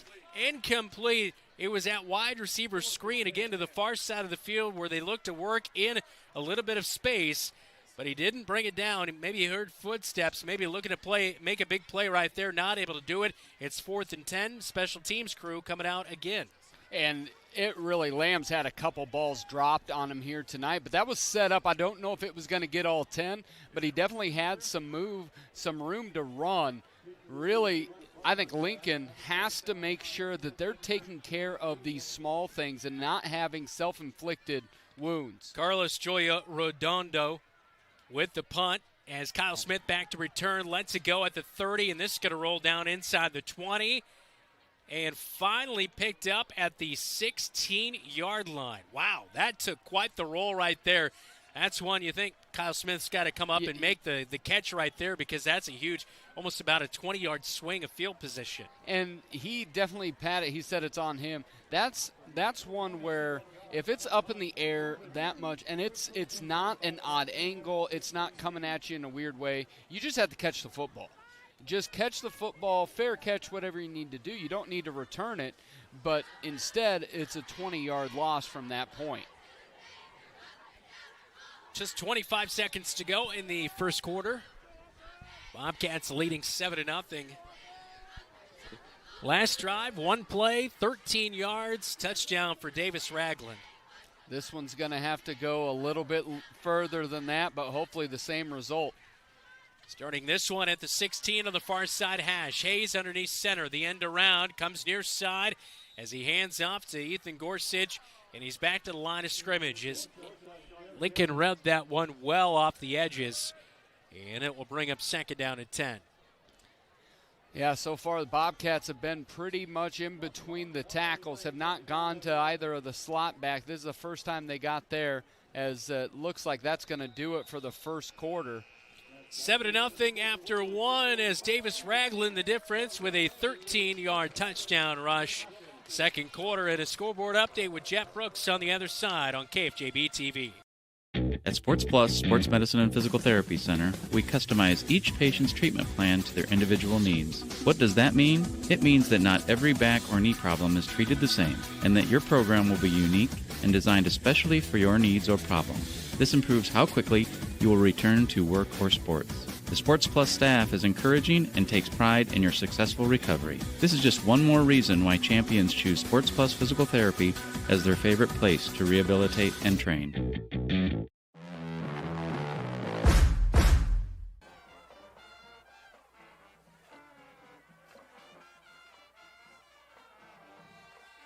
Jeff Brooks here with a Central State Bank scoreboard update. We're watching East Marshall against Alburnett tonight. East Marshall in LeGrand. They trail 0-2 right now with 4 minutes, 10 seconds left of that game. Grundy Center's senior night tonight against Hudson. Grundy Center leads 14-0 early in the first quarter. Nevada and Creston scoreless so far. West Marshall starts at 7:30 tonight against Union Community. And also watching Centennial versus Waukee Northwest. 5 minutes left in the first, and Centennial leads 7-0 over Waukee Northwest. Now return you to Brandon Lewis and Dylan Doze on News Talk 1230 KFJB and KFJB-TV. Thanks, Jeff. We begin the second quarter as a quick pass out to the far side for the Marshalltown Bobcats to begin. As Ethan Gorsuch makes the catch, he'll push his way up near the 25-yard line to the 24. And brought down right there in a manageable third down and short. 3rd down and 2. Ball resting on the far side hash. Bobcats going from right to left on your radio dial and your TV screen. Bobcats in their red tops here tonight on senior night as they look to get their second win of the season. Davis Ragland is the back on 3rd down and 2. And they will hand off to Ragland up the gut. He'll go, and near the first down, looks like he's going to get it by just a little bit as a whole host of Lincoln Railsplitters kind of collapsed there just past the line of scrimmage. So it is a first down run. Got the 2 yards needed to move the chains.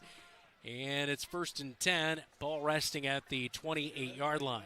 I really like that second play call, that second down play call. It was basically an exaggerated pitch, just a little bit of a flare out to Ethan Gorsuch. Got him in space, was able to pick it up to make it 3rd and manageable. Ragland still the back with 2 wide receivers for the Bobcats. Hayes is going to keep it himself. He pitches now late. Smitherman has it outside the numbers at the 40 and pushed down of bounds, slung out at midfield, and is coming up and making the tackle is Blake Butters. But Smitherman with a nice run after the really good pitch by his quarterback in Jacob Hayes to move the sticks. And one thing that we talked about last night here you see is a really well-run pitch play and a pitch right on the money is that the slots, both Aiden and Ethan said they're much more comfortable in the pitch game than they were earlier in the year. And Aiden Smitherman with another big play. He's making that a Friday occurrence here in the last month. And Hayes has definitely been more locked in, Yes. and on those pitches they've been well executed past couple of weeks as well. Hand off, left guard goes Ragland on first down, and he'll get into Lincoln territory at the 47-yard line. 3-yard pickup for Davis Ragland, as so far tonight, that 13-yard touchdown rush, 2-yard rush right there. Now it's 7 carries, 30 yards. And he's not going to be a kid that has a bunch of 80 yards run on it, but he's going to keep moving the sticks. And tonight in a game like that, take care of the football, keep moving the sticks. That's a formula for success. No Tyler England for the Bobcats for the rest of the season. A shoulder injury as Hayes will go to the air on second down and off the hands of Kyle Smith down at the 15-yard line as a load up rolling out to the near side. Jacob Hayes, he found his wide open wide receiver, and unfortunately Kyle Smith just couldn't bring it in. That was a half an inch, and I almost felt like Kyle kind of faded in a little bit on that route. No, it just right off the end of his hands, a half step more, and I think that was 6. Clock stops at 10:07, second quarter. Bobcats leading 7-0 at Leonard Cole Field tonight, their final home season game of the regular season. Zay Moore, the wide receiver on the near side. 1B back. And it's Ragland. He'll get the handoff, left tackle, puts a shoulder down, rumbles to the 42-yard line. He'll be about 2 yards short of a first down. It will be 4th and 2 as the offense will stay out there. I think that's the right call. Here we punted last time in about this area. I think it was at the 38. Went into the end zone. You gain 18 yards in that. Defense has been playing really well. Just about 10 yards outside of Johann's edge of his range. I think this is the right call. Talon Halstead, actually, the wide receiver now, split out to the near side. Ragland is the back on 4th down and 2. Hayes underneath center. He's going to hand it off to Ragland, who'll bounce it out. Left tackle, puts his shoulder down again outside the 40. And he's going to pick up the first down. It's a 4-yard rumble and a chain mover right there for Davis Ragland. Ragland, 9 carries, 40 yards, and that's exactly where you want him. You can trust if it's 4th and 2, you can turn around, give it to the big bruising back, and he's going to find a way to get that ball over the first down line. Lincoln Barker will check out. Zane Moore's going to replace him. So 2 wide receivers. Kyle Smith on the bottom. Zane Moore on the top. 2 slots. Sam Griesel is in there. I want to see an end around to Griesel again. We saw that week 1 where he had a big touchdown rush on this end of the field. Hayes underneath center, puts Smitherman in motion, keeps it, pitches out near side. Smitherman gets it. He's down to the 30 and slung down by a couple of Lincoln Railsplitters. That'll be close to a first down. I think it's about a yard short, picking up 9 on first. Yeah, that's about a cleat or 2 short. Again, here's that effective pitch game. We've seen this to be real hit or miss, but 2 in a row, right on the money. Smitherman able to have a good head of steam, getting yards. He's been much more effective on the ground as well as in the air. Zane Moore and Kyle Smith still split out. Hayes underneath center on 2nd and 1. He'll drop back to pass, looking left side. He's going to roll out, pick up the first down to the 25, puts a shoulder down, and he'll be shy of the 20 at the 22-yard line. But Jacob Hayes running more physical right there, as he didn't see his wide receiver and Kyle Smith open initially, so he just ran it and move the chains. I really like when he runs physically. Last week, Canton Wine did it and ran over the Bobcats into the end zone. Love to see it from the other side, as Jacob Hayes wasn't afraid to get down with his pads and try to inflict some pain. 1st and 10 at the 23. 8 minutes to go before halftime. Ragland still in there at running back. Possibly seeing Gaston Ferris and J.J. Schoenfelder in the mix, but it's been all Ragland. Pitch out to the slot man near side. It's Smitherman down to the 20 and pushed out. That will pick up 3 and stop the clock at 7:38 second quarter. And it looks like we're going to have a timeout on the field as well. We'll take a timeout with them. 7:38 second quarter. Bobcats in a drive in Lincoln territory, up 7-0 on KFJB-TV. Wayward Social is the place for fun. With 20 lanes of bowling, leagues for all levels, great food and drink options, an awesome arcade, there is a ton of fun to be had at Wayward Social. And that's just on the inside. Step outside and enjoy patio life at Gutter Point with drinks, shuffleboard, live music, and fun atmosphere. Follow Wayward Social on Facebook for updates on specials and live music. It is all on South 6th Street in Marshalltown. Visit wayward-social.com to plan your next visit to the place for fun.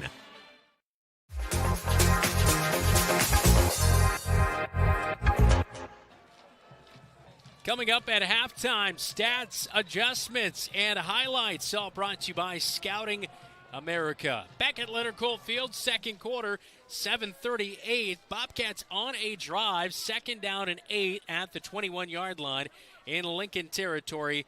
As the Bobcats looking to punch in their second touchdown of the night, it was Davis Ragland who got the first of the evening. Yeah, that was a 13-yard drive. This started at the Bobcats' 16-yard line. They've done a great job of being able to move it on the ground. Ragland still the back. Hayes puts a man in motion, false start, left edge. Gorsuch, the slot, got moving a little bit too early as they put Smitherman in motion from the right side to the left side. And so second down and 8 will turn into second down and 13. And just don't want to see that on a drive where we thought, boy, this thing really moving in the right direction. Yeah, that's a third procedural call on the Bobcats so far tonight. And it comes down to that timing that we've talked about over and over again. It's still not seamless. Talon Halstead back in at wide receiver, replacing Kyle Smith. Hayes surveys the Lincoln defense, which is packing the box. And he'll scramble to hand off left side to Ragland. Puts a shoulder down at the 15, spins out of a tackle. He'll pick up the first down on second down and 13 as he gets to the 12-yard line. Another impressive run by the senior on senior night. Davis said, let's get a penalty. Give me 5 more yards on the stat line. One thing, you love that he plays physical, but watch the ball control once he hits contact. It's 2 balls on it, up in his sternum. He's not going to allow anybody to rip that out. Bobcats in the Effington Heating and Cooling red zone now. Handoff left guard again to Ragland. He'll be undercut in the backfield. Coming up and making the stop, Denver Longden. As Longden, 36.5 total tackles coming in. A year ago in this game, he had 4 total tackles and a fumble recovery against the Bobcats.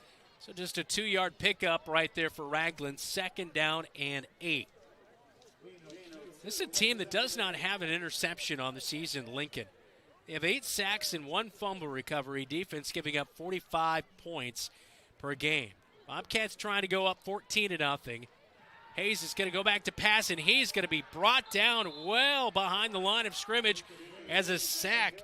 Coming up with the play, Lance Clark, the second, the senior defensive end, was able to shoot in there and get him first, and that's a big one back to the 20-yard line. And you look at they crashed that right side, and not only did they not pick up the blitzers, they didn't pick up the people across the line from him, and Jacob Hayes just was swallowed up as they tried to throw off second down for the 3rd time in the drive.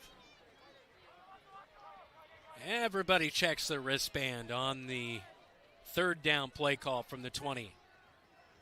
Hayes is going to pass. He's looking for somebody, and he finds Gorsuch at the 3 and walks in for a touchdown. It's a 20-yard strike for the Bobcats as Jacob Hayes hooks up with Ethan Gorsuch for his first touchdown of the season. That was great job. Offensive line did not pick up blitzers or defensive line that last time. They were able to get just enough and allowing Jacob Hayes to the Ethan Gorsuch, who's wheeling out of the slot position there, wide open for the touchdown. Jacob Hayes with his 3rd touchdown pass in the last 2 weeks. On for the PAT, Yohan Gomez says Gorsuch just got the touchdown. He'll hold, and it's low and blocked by Lincoln. And the Railsplitters cover it up, and it will be 13-0 our score. Second quarter, 5:43 on KFJB-TV.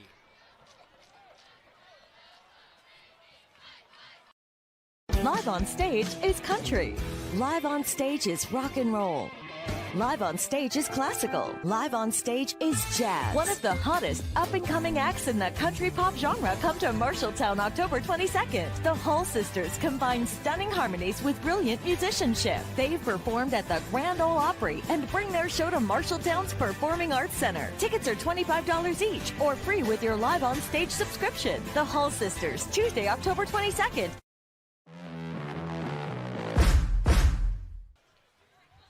Bobcats with a 20-yard touchdown pass from Jacob Hayes to Ethan Gorsuch. They're up 13-0 after the PAT was missed at 5:43 second quarter, but a long drive starting at their own 16-yard line and eventually punching it in. Some penalties did not go their way, but got the job done in the end. Kickoff all presented by the Pauley Real Estate Team, Century 21. Let Kristen and Kurt Pauley offer you the knowledge and service you deserve.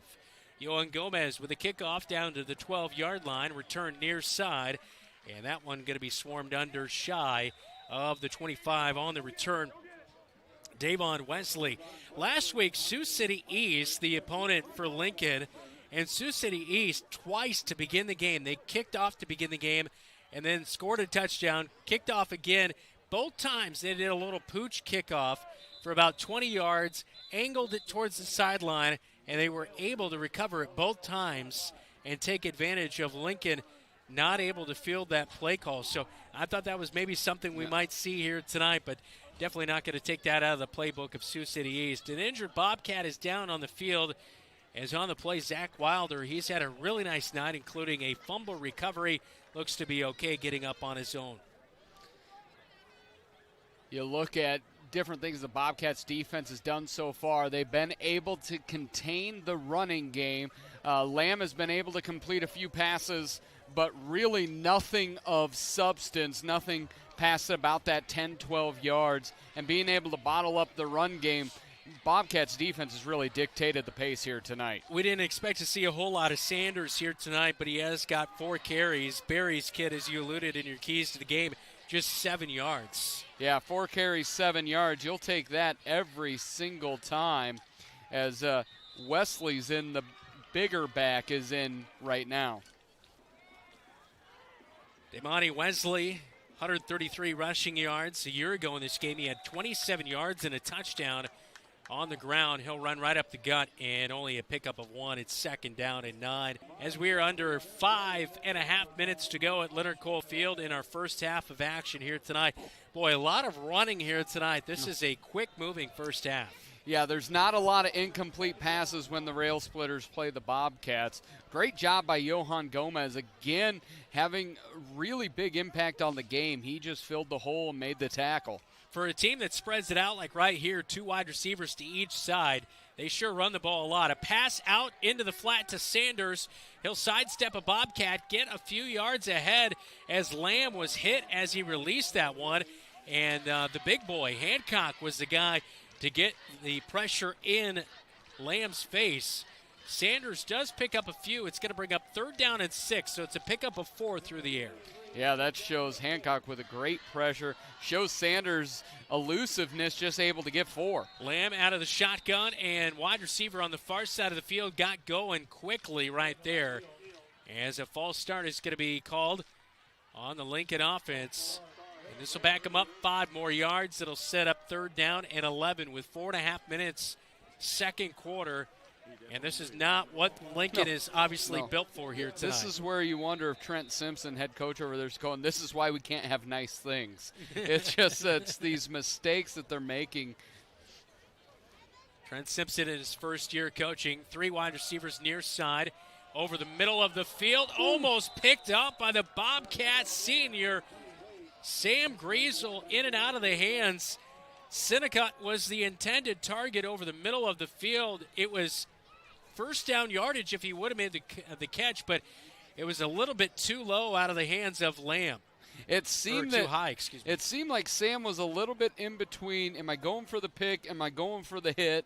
What do I need to do? And then the ball snuck up on him, hit off his chest plate. So Lamb not able to get on the same page as Sinicon just had that one go off the fingertips. And Bobcats almost with a big turnover. Punt crew is out, and we have penalty markers down on the play as back to return is Kyle Smith for the Bobcats. And it looks like a false start on the Lincoln Railsplitters. That'll back them up an extra 5 yards. So it'll be 4th down and 16, and forever, as the punter is Carlos Joya Redondo, averaging nearly 30 yards per punt. And one of the things you start to do the quick math here, 4:14 left to go in the first half. Bobcats do get the ball to start that second half, up already 2 scores, 13-0. Can they put another one in the end zone? Punt away, it's low. Kyle Smith catches it at the 45, reversing ground, and he's going to lose yardage back onto the own side of the field for the Bobcats. They will give him forward progression and mark him at the 48-yard line. Luckily, though, in Lincoln territory, and actually, no, they will mark him at the 48 on the other side of the field. So kind of a 4-yard loss right there after making the catch. And that will set up the Bobcats still regardless. Good field position. Kyle did a nice job of catching the football because it had the same kind of spin to it. It was end over end. That was going to run for a while.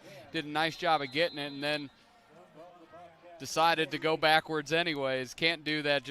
That's when you just dive to the ground and say, you know what, I've done my job. So an 84-yard drive. Bobcats really had to earn it on their last drive, and this time they'll just have to go 52 yards. It's Dylan. a Goldilocks drive chart. 13 yards, 84 yards, and see if we can go 52. And off on first down, Ragland rumbles his way down to the 41-yard line and a first down. It's an 11-yard pickup, and you mentioned, I think maybe he was listening to you saying, oh, I can't rip off long runs, because right there an 11-yard run. He had a 13-yard run earlier. And this one a beauty as we look at the replay on KFJB-TV. So this is what I know about Davis. There's no way he will take it 41 yards and 3 inches on this next play. There's no way he can do it. Ragland in the back with 2 slots. Wide receiver Halstead tucked in tight to the left side with the left tight end on the left or right side of the formation. Hayes on the QB keeper, and he doesn't pitch, keeps it himself, falls forward down to the 29, and it's going to be a back-to-back 11, almost a 12-yard run right there. So 2 big runs for the Bobcats to move the chains consecutively. And the Bobcats now up to 112 rushing yards on only 20 carries, doing a really nice job on the ground. I can't get my left and right straight tonight, Dylan. It's all about what hand makes the L. At 43, I still sometimes have to throw him up. Hayes will keep it again. He has pressure behind, does not feel it, and bringing him down from behind. And it looks like Dalton Armstrong with the play. Hayes does pick up 1 yard. He had the pitch man wide open, but he just did not feel that pressure from behind. That was a great job. Number 58, Dalton Armstrong, only a freshman, 5'11", 180. Really nice athletic play. Used his speed to catch up with the bigger Hayes. Lincoln Barker, tight end, is back in there. Talon Halstead, the wide receiver. Gorsuch, Smitherman, the slots. The B-back is Ragland. Hayes underneath center brings a slot in motion. Handoff to Ragland left side, and Ragland breaks the tackle. His jersey stretched out as they try to bring him down. Finally, they will at the 5-yard line. It's a 23-yard pickup, Dylan, in your face right there. Man, if those jerseys were older and more brittle, he would have had 6 again. It was the integrity right of the jersey that Yeah. kept him out of the end zone. Why are we making such nice jerseys, I know. right? The Let that Booster thing Club. tear away. That's right. Brought down at the 4. Inside the Effington Heating and Cooling red zone, it's 1st and goal. Bobcats at the 4. Ragland will get the handoff. He'll dive ahead for a gain of 1. Really nice submarine tackle there by Mauricio Segovia. Looking at that 23-yard pickup again, though. Yeah, just How many just guys got does it the take edge. to bring down a Raglan? Half a dozen. 2nd and goal from the 3. 90 seconds remaining in this first half of action. Bobcats going on a 3-minute drive already now. Hayes underneath center. He'll hand off right guard. Raglan tries to cut back inside, can't. And it's Armstrong, the freshman, again to bring him down in the backfield. It's going to be a loss of 2 yards back to the 5. 3rd and goal from the 5 coming up as we approach now just 1 minute to go. Yeah, Sakayama got in there as well. That's where they've had the most success. Blow it up and be able to submarine Raglan, be able to get him around the ankles before he can get ahead of steam. 3rd and goal from the 5. We'll see if the Cats go to the air as we are at 47 seconds and counting before halftime, and now Halstead will jump offside in a false start. He's been not to belittle the guy or whatever. He's been checking that wristband constantly. Yeah. It looks like he's a little bit lost out there as he's actually going to change wristbands with Zane Moore. You know what that tells me? Is I think number 11 was expecting a pass. I think they were going to the air there. He was excited. Getting He that was. ball his He way. wanted that 6. So Zane Moore, Kyle Smith, the wide receivers now. 3rd and goal from the 10 in the Ethington Heating Cooling red zone. Raglan the back. Hayes will bark out the signals. He's going to pitch out to Smitherman near side. Doesn't quite get the blocking. He's back to the line of scrimmage. And it's 4th and goal from the 10. And a timeout on the field is going to be called by Lincoln. And it looked like Virginia's had him blocked to the inside, and Smitherman, instead of going on the outside of that block, cut it back up. And he basically ran right into the direction that Virginia's was blocking him. So 37 seconds to go before halftime. Coming up, highlights, stats, and adjustments at our break. Also, senior night for the MHS Marching Band. Great group of kids there.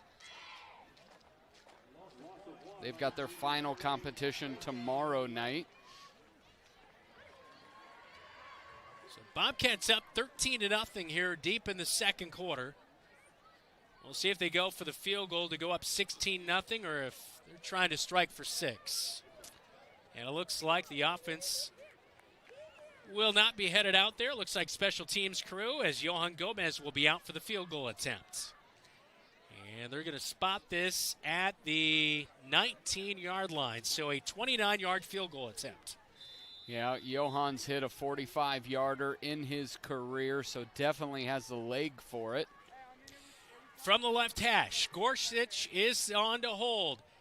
Little step, and it looks like it's pushed right, and no good for Johan Gomez. With 31 seconds in the second quarter, Bobcats will give it back to Lincoln and can't put an extra 3 on the board as it remains 13-0. I don't know if you agree or not, but it looks like he is coming up, and almost like when you're just trying to chip onto the green, you have that little kind of a shorter stride and you don't actually kick through the football. You're kind of trying to guide it. I saw him take a little bit of a stutter step there also as he was approaching the ball. So sometimes that can kind of get your gait or your swing or, It's as just you off rhythm. drive that leg through. So just 31 seconds here for Lincoln.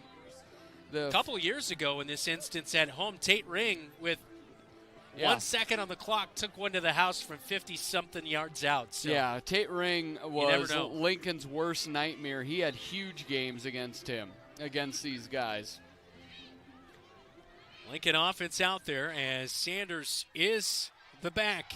Javon Sanders, haven't seen a whole lot of him tonight, but he's in there right now. 3 wide receivers, bottom side, 1 to the top for Lamb, the quarterback, in the shotgun. Sanders to his left. Lamb, pressure, steps up, fires to Sanders up at the 35, breaks 1 tackle, spins out of another. Sam Griesel on his back at the 40 will finally bring him down at the 43. First down, 22 seconds to go in the second quarter as Lincoln will call the timeout. It's 13-0 Bobcats on top of the rails. This is Bobcat football. You're watching KFJB-TV.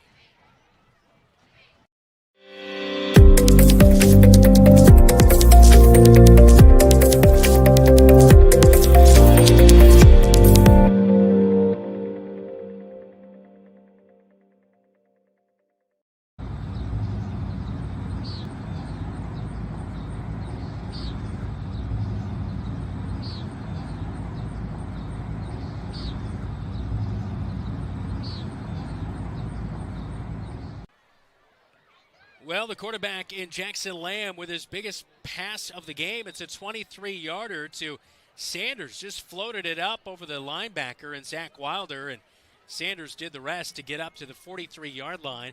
Timeout promptly called, so 22 seconds before halftime. Sanders, the back, stands to the left of Lamb with 4 wide receivers out. Lamb will fire to the far side of the field. And Lamar Johnson with a nice tackle just over the 45-yard line. Brings him down in bounds. No timeouts for the Rails. And they're going to hustle the line of scrimmage on 2nd down and 6. And a spike for Lamb out of the shotgun. It's incomplete. And that will bring up 3rd down now. And the Rails will have one more play to go with 4 seconds to go before halftime. Nice job by Lamb there, making sure they get at least one more play. They got everybody back up at the line. No wasted moment. Got that thing hiked and spiked. Give themselves a chance for one more play. Lamar Johnson didn't go out for football last year, but he's really made a nice impact past couple of weeks at linebacker. Lamb on the final play of the first half. Floats one out near side. Wide receiver not there as Blake Butters was looking downfield. Pass falls incomplete behind him near the 50, and that will end our first half as it is 13-0. Bobcats leading it against the Des Moines Lincoln Rails. This is Bobcat Football. You're watching KFJB-TV. You're an empty nester closing in on that retirement property. Chances are your plans didn't include mom moving in, but life happens and you do the right thing. Wells Fargo Advisors can help. For more than 125 years, we've created wealth management and investment strategies aimed at achieving our clients' personal financial goals. When retirement means caring for yourself and a loved one, turn to Wells Fargo Advisors. Together, we'll go far. Wells Fargo Advisors is located at 14 East South Ridge Road in Marshalltown. Call them at 641-752-5401. They're a member SIPC. Miller Middle School turns 100 next year. It has served generations of Marshalltown students well. Education has changed dramatically since Miller opened in 1925. Miller faces a long list of challenges, including limited technology capabilities, lack of space for learning, gathering, and new programming to prepare our students for the next step in their journey. Voters will consider a referendum in November to reimagine Miller for future generations. To learn more, go to marshalltowncsdfuture.com. At Greg Young Automotive, we go the extra mile for our customers across Iowa. Why do customers choose us and keep coming back? Because our commitment to exceptional service and satisfaction never wavers. With our extensive network of dealerships throughout Iowa, we leverage unbeatable pricing and offer a better inventory selection than other dealerships. Visit any of our 6 locations across the state and experience the Greg Young difference, where we'll go the extra mile for you. Legends American Grill is the perfect place to watch your favorite team. Enjoy wings, nachos, steaks, and prime rib available on Friday and Saturday nights. It's game on for great food and your favorite drink to wash it down. You like burgers? Legends has fantastic, unique burger creations like this. The Legends Burger. Absolutely delicious. Gather with friends, enjoy your favorite team's games with the NFL Sunday Ticket, and make some memories. Legends American Grill in Marshalltown and our new Newton location, where the game is always on. The Halftime Report, presented by Scouting America. Adventure on. At Litter Cole Field, Bobcats up 13-0 at halftime as the Lincoln Railsplitters in town, week number 8. It is senior night tonight for the Marshalltown Bobcats. Things off to a good start so far, Dylan. Yeah, it came down that first drive, 16 yards of rushing, kind of fits and starts, had a penalty or two, but then got that big turnover. Once that big turnover happened, one play in the end zone. Defense came out, really corralled that Lincoln Railsplitters run game, got the ball right back, able to march it down the field for another touchdown. Little bit of woes in the kicking game with Luis Monge is out today, so backup Johan Gomez has had an extra point block, had a field goal missed to the right, but beyond that, Bobcats have really been in control of this game on both sides. All right, so let's recap our first half. Lincoln got the opening kickoff tonight, and it was a turnover on downs right at midfield as they went for a fake punt. They passed it. It was incomplete. Marshalltown, as you alluded to, had a few things going on their first drive of the night, but they ended up punting it away after a false start. Lincoln then on the second drive of the night, it was a mix of guys getting in there in the backfield on Jackson Lamb, the quarterback, as Wilder was the first to get to him. Ragland forced it out, and then Wilder was the man to jump on the fumble by the quarterback and Lamb and recover it at the Bobcats. For the Bobcats at the 13-yard line, already in the Ethington Heating and Cooling red zone. And the Bobcats, it would only take one play to get in the end zone as we look at the replay here on KFJB-TV. And that was easy, just right in the end zone. He didn't get touched for the first 11 yards, and Davis can drag a body for at least 2 more yards for 6. Yeah, it was a 13-yard touchdown rush. PAT was good. That put the Bobcats up 7-0. Lincoln on their next drive would punt, and the Bobcats would get it back at their own 16-yard line and take it 84 yards down the field. And capping it off after a penalty forced it back to the 20-yard line. Jacob Hayes floated one out near side to Gorsuch as he brings in his first touchdown of the season as Ethan Gorsuch catches the 20-yard pass. PAT was blocked and no good, like Dylan alluded to, and 13-0 at that point. Lincoln would punt. Bobcats would try a 29-yard field goal on their next drive. That was no good from 29 yards out. And then Lincoln would try to get something going before halftime, but were not able to do so as time ran out. And that's how we stand at the halftime break. 13-0, Bobcats leading it here at Leonard Cole Field. We're going to take a quick timeout, and when we come back, we'll get a scoreboard update with Jeff Brooks. This is Bobcat football. You're watching KFJB-TV. When my kids come home from camp, they're so excited. They go on and on about all the activities they got to do. My son loves to go fishing, Cooking, photography, kayaking, zip line, archery, robotics, camping, oceanography, swimming, and radio. He's got so many fun stories that he would share that we just wouldn't have otherwise. Being involved in scouting, my boys have made lifelong friendships. I would recommend putting your kids in scouting. It's a great way for them to learn skills while having fun. When heading to the stadium, don't forget to scoot through the Scooters Coffee drive-thru on the way to the game. With a variety of drinks to choose from, you can give your school spirit a quick boost before cheering on the Marshalltown Bobcats. Try one of the fall features like the caramel apple smoothie, a pumpkin spice latte, or maple bourbon cream cold brew to get you through the game. Scooters Coffee, amazing people, amazing drinks, amazingly fast. South Center Street in Marshalltown, proud to support Marshalltown Bobcat football. The Halftime Report, presented by Scouting America. Adventure on.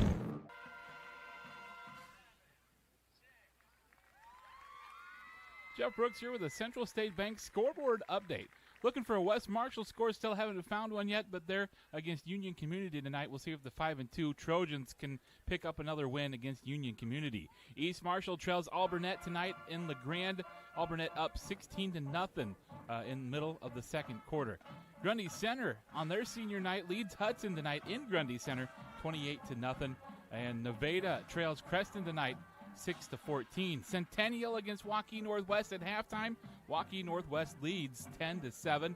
And Valley at Ankeny at halftime. Both of them have 7. Ames against Sioux City East. They're up in Sioux City this evening. Ames trails 14-21 with 6 minutes left in the second quarter. Fort Dodge is leading Sioux City West 26-0 in the second quarter. Also, Roland Story leads Sadell 27-6. South Hardin over Columbus Catholic 29-0. And Prairie City Monroe at Iowa Falls tonight, they lead 21-0. Gilbert also leads Newton tonight in the end of the first quarter 14-7. That's your Central State Bank scoreboard update. I'll now return you to Brandon Lewis and Dylan Dodes right here on News Talk 1230 KFJB and KFJB-TV. All right, thanks, Jeff. As, a lot of scores coming in there. Not surprising, PCM up 21-0 on Iowa Falls here tonight. They have been very good, running over people literally this season. The closest matchup I believe that they had all year is 37 points against Nevada.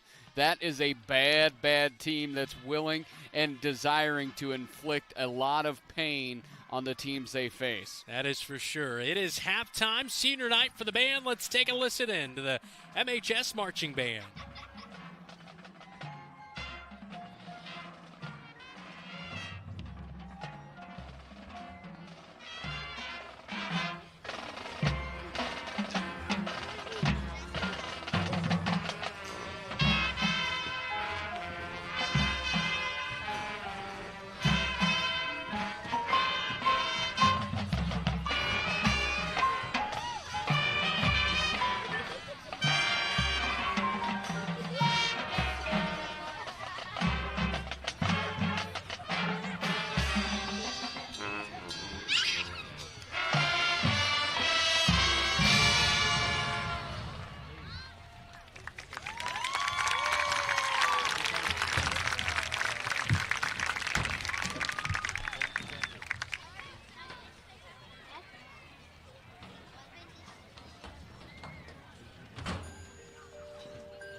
MHS Marching Band at their halftime show here tonight. Got you in the Halloween spirit, Dylan.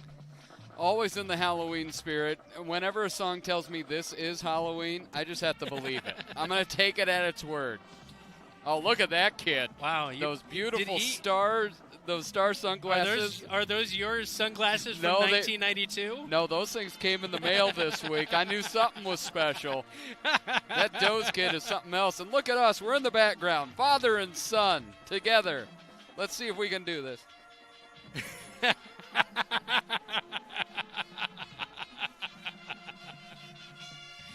Wow is all I got to say. And if you're listening on radio, yes, it's as bad as you imagine. We're at halftime. 13-0 is our score. Bobcats leading it. Stats adjustments for the second half coming up right here on your Home for the Cats, KFJB-TV.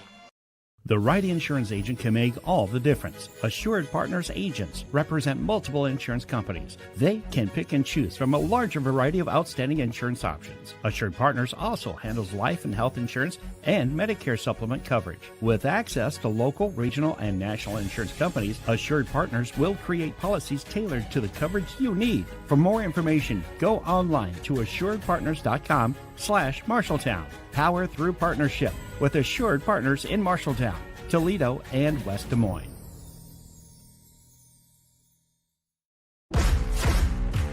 The Halftime Report, presented by Scouting America.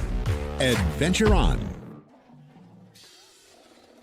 Marching band making their way off the field after the halftime show tonight as the Bobcats put on an offensive show in the first half with 2 touchdowns, one by Davis Ragland, the other by Ethan Gorsuch on a 20-yard pass from Jacob Hayes. Time to look at our halftime stats and also our halftime adjustments, all brought to you by Ken's Transmission of Marshalltown. Dylan? Bobcats with 163 total yards, of course, much of that on the ground. 135 yards for the Bobcats behind 15 carries and 89 yards from the senior Davis Ragland, including that 13-yard touchdown. But in just 3 pass plays, Jacob Hayes was quite efficient. 2 of 3 for 28 yards.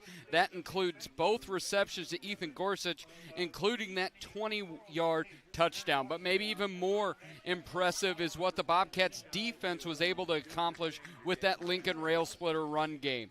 They only gave up on 12 carries, 10 yards, less than a yard a carry.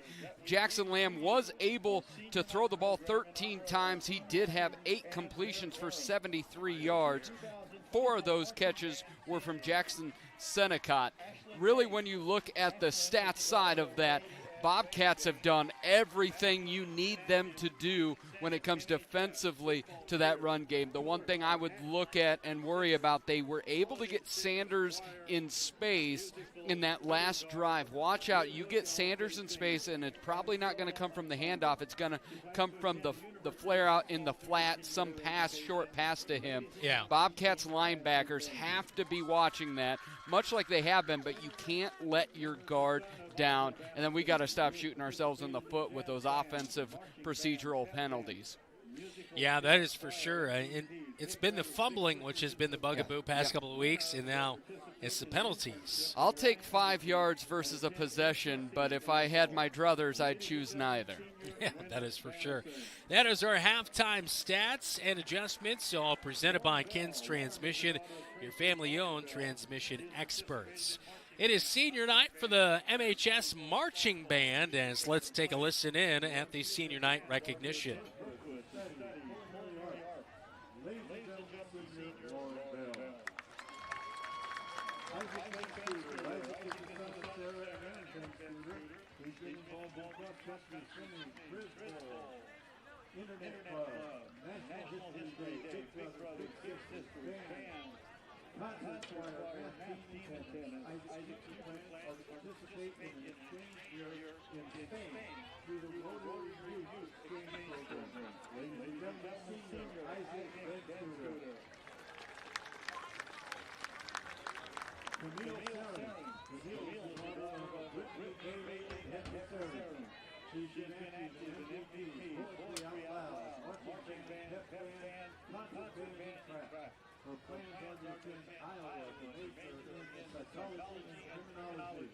Ladies Sarah. Jacob Christian. Jacob is the son of Desiree and John Christian. He has participated in XLP, Big Brothers Big Sisters, Chess Club, Interact Club, Cross Country, Tennis, Marching Band, Concert Band, Concert Choir, and Swimming. Jacob's future plans are undecided at this time. Ladies and gentlemen, senior Jacob Christian. Hayden Bader. Hayden is the son of Valerie and Adam Bader. Hayden has participated in swimming, tennis, cross-country, marching band, jazz band, and pep band. Upon graduation, he plans to attend Iowa for music and education. Ladies and gentlemen, senior Hayden Bader. Jonathan Dyer. Jonathan is the son of Angela and Jeremiah Dyer. He has participated in band and health careers club. Jonathan plans to study pre-med at a school yet to be determined. Ladies and gentlemen, senior Jonathan Dyer. Ethan Dale. Ethan is the son of Maureen and Grant Dale. Ethan has participated in robotics, esports, chamber orchestra, and speech. He plans to attend MCC with a goal to work in wildlife management. Ladies and gentlemen, senior Ethan Dale. Shayna Garcia. Shayna is the daughter of Erica and Chino Ortiz. Shayna has participated in volleyball, soccer, wrestling, marching band, pep band, and student senate. Shayna's plans to study graphic design at a school yet to be determined. Ladies and gentlemen, senior Shayna Garcia. Brian Garcia Forza. Brian is the son of Sanjara Forza and Jose Jesus Garcia. Brian has been active in robotics club, ELP band, marching band, and mariachi band. He plans to enlist in the United States Space Force as a cyber operations specialist while pursuing a degree in cybersecurity. Let us be the first to thank you for your support and your service. Ladies and gentlemen, senior Brian Garcia.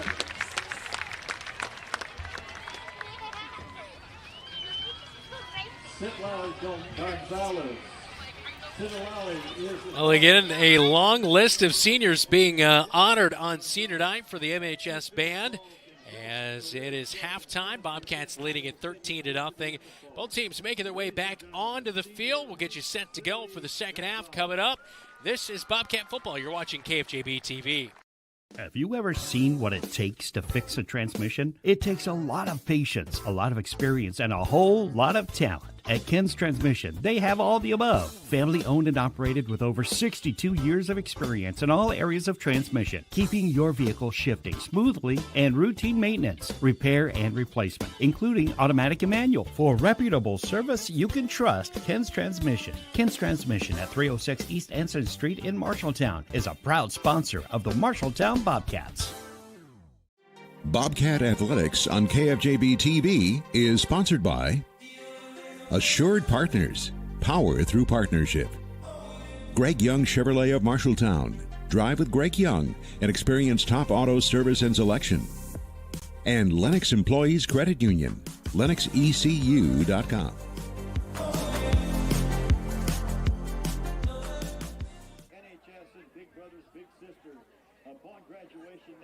Jeff Brooks here with a Central State Bank scoreboard update. Currently updating you for the Nevada against Creston tonight. Nevada trails 14-21. Still haven't found a score for West Marshall against Union Community. We'll get that updated as soon as we can. East Marshall against Alburnett trails 16-0 at home in LeGrand tonight. Grundy Center over Hudson 28-0, and Nevada trails Creston 6-14. That was the old score. Centennial versus Waukee Northwest at halftime. Centennial trails Waukee 10-7. Halftime, Ankeny and Valley are tied 7-7, and Ames trails Sioux City East with 6 minutes left in the second, 21-14. That's your Central State Bank scoreboard update. Now back to Brandon Lewis and Dylan Doze on News Talk 1230 KFJB and KFJB-TV. All right, thanks, Jeff. As a busy night around State of Iowa, week number 8, as the Bobcats leading at 13-0 against the Des Moines Lincoln Railsplitters. Team's just about ready to get the second half going, as the Bobcats will receive to start the second half. Student section out there. What is it? Safety night? No, a lot of yellow. There is a pink shark or whale waved at us. There are a lot of onesies out there. There is Adam Boone's dressed up like an old man. He had a mustache and a cane and everything. Kinsley Bowie is dressed up as a whoopee cushion.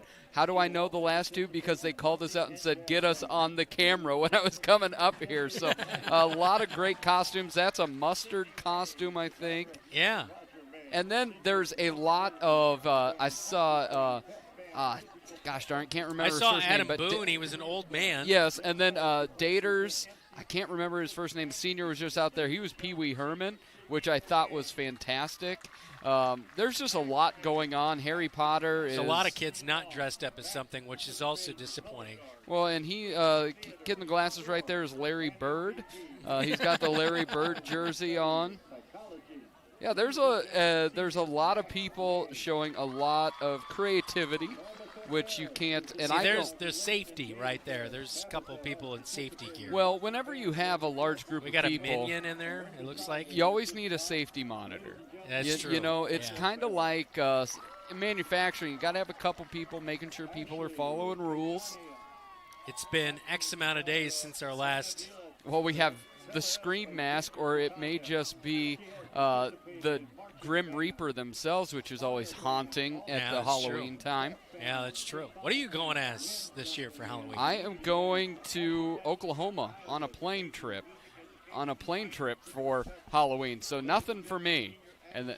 And then on there, my father-in-law's in town, so he brought up complimentary waters for the team, so we appreciate that. Shout out to Dr. Tim Rail. So out there, you want to marry into a family that's a doctor so you have something to live up to. I tried to get Aubrey just to call me doctor, and that doesn't work. It doesn't? No. Really? No, she doesn't allow me. You're a doctor of life. I am a reverend. If I could be a doctor reverend, then it's me and MLK, I think. Wow. Yeah, Let's not start comparing yourself. No, we're both 5'7". I do know that. I do know that we're both 5'7". Be sure to hit the like and subscribe button and support our broadcast at Bobcat Athletics here on KFJB-TV. And be sure to turn on those upcoming game alerts and get the game notifications. 13-0 our halftime score as both teams take the field to begin the second half. As our kickoff tonight is all presented by Century 21, the Poly Real Estate team. Like Kristen and Kurt Poly offer you the knowledge and service that you deserve. Bobcats will begin the second half with the football. As senior night still going on for the band. Both teams It's always senior night. Oh, my goodness. Butch is committed to finishing this senior night before the second half kicks off.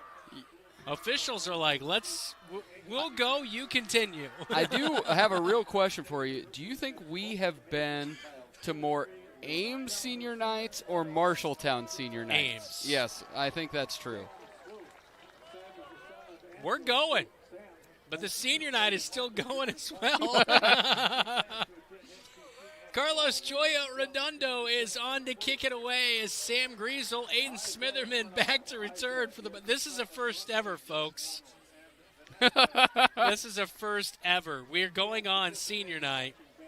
And now they're talking about how many seniors can you have in the trombone section. Hey, can you guys get a little less people out for band?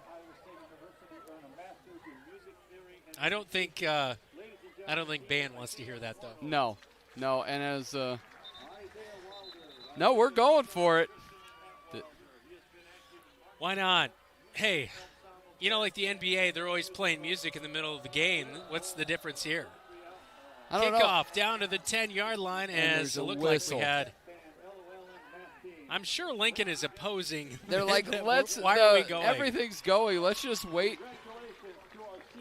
Hey! This is interesting of what is the rush to get the kickoff, I guess. Well, we did have nearly a 20-minute halftime, Dylan. I understand. It was over that. But we had so many wonderful people coming out. We got to have some guidelines here. If there is, we're a nation of laws. I'm all support for a big band for sure. Well, let's just be honest. Maybe we need to speed things up next time. Next year for senior night for band. You know, we know there's a lot of kids going overseas to build tree houses, but we can just recognize mom and dad. Fake reverse. Smitherman keeps it on the far side. No, Griesel did get it on the near side. He's up over the 20 to the 23. One thing I will say, we mentioned in the first half, but you can really say about Coach Trent Simpson is they have coached in to stay in your lanes. Stay there. They kept in their lanes. Even with that, not everybody flowed with it, and they're in perfect position. Two separate rail splitters were there. I mean, it's awesome that there's a kid going on to do great things, but we got he was going to NASA, and he got 3 minutes to himself. Hey, next year there's going to be a certain drum major that we're going to give 10 minutes to, and no one will get me off that field. Ragland is the back on 1st down and 10 at the 23-yard line. He'll get the handoff, go off of right guard. He'll dive ahead to the 25-yard line. It's a 2-yard pickup on 1st down and 10 for the Bobcats. Going from the east side to the west side here tonight at Leonard Cole Field. Tupac would love to hear that. Baltimore born, West Side representing. That is for sure. Still clown with the underground, Dylan. I love it. So 2nd and 8. Davis Ragland knocking on the doorstep. I'm trying to think, is this his first potential 100-yard rushing game? As far as I know, that is for sure, because last year he didn't have a whole lot of carries after the first couple of weeks of the season. Ragland could go right up the gut again and set up a 3rd down and about 4. Looked like a pickup of 4 right there. As Ragland will be the back. Yeah, he is right on the doorstep. He's probably he's 5 yards away from 100 yards rushing. What a wonderful way to cap off a senior night if number 6 can put another one in the end zone and eclipse that 100-yard mark. 2 wide receivers to the bottom side of the set, and it looked like a false start, but a timeout came first, and no flag on the play. It'll be a timeout, Bobcats, with 10.5 minutes to go in the 3rd quarter. We will step aside. It is 13-0. Bobcats leading on KFJB-TV. Some drivers trade cars every year or every other year. Some drive their cars till they drop. Whatever kind of driver you are, Lennox Employees Credit Union is here to get you into the car for your style of driving. You're invited to go to our website, lennoxecu.com, for membership eligibility and loan rates, or call the office to talk to a loan officer. The loan process is quick and easy. Low auto loan rates from Lennox Employees Credit Union, 1004 East Main Street in Marshalltown. Member NCUA.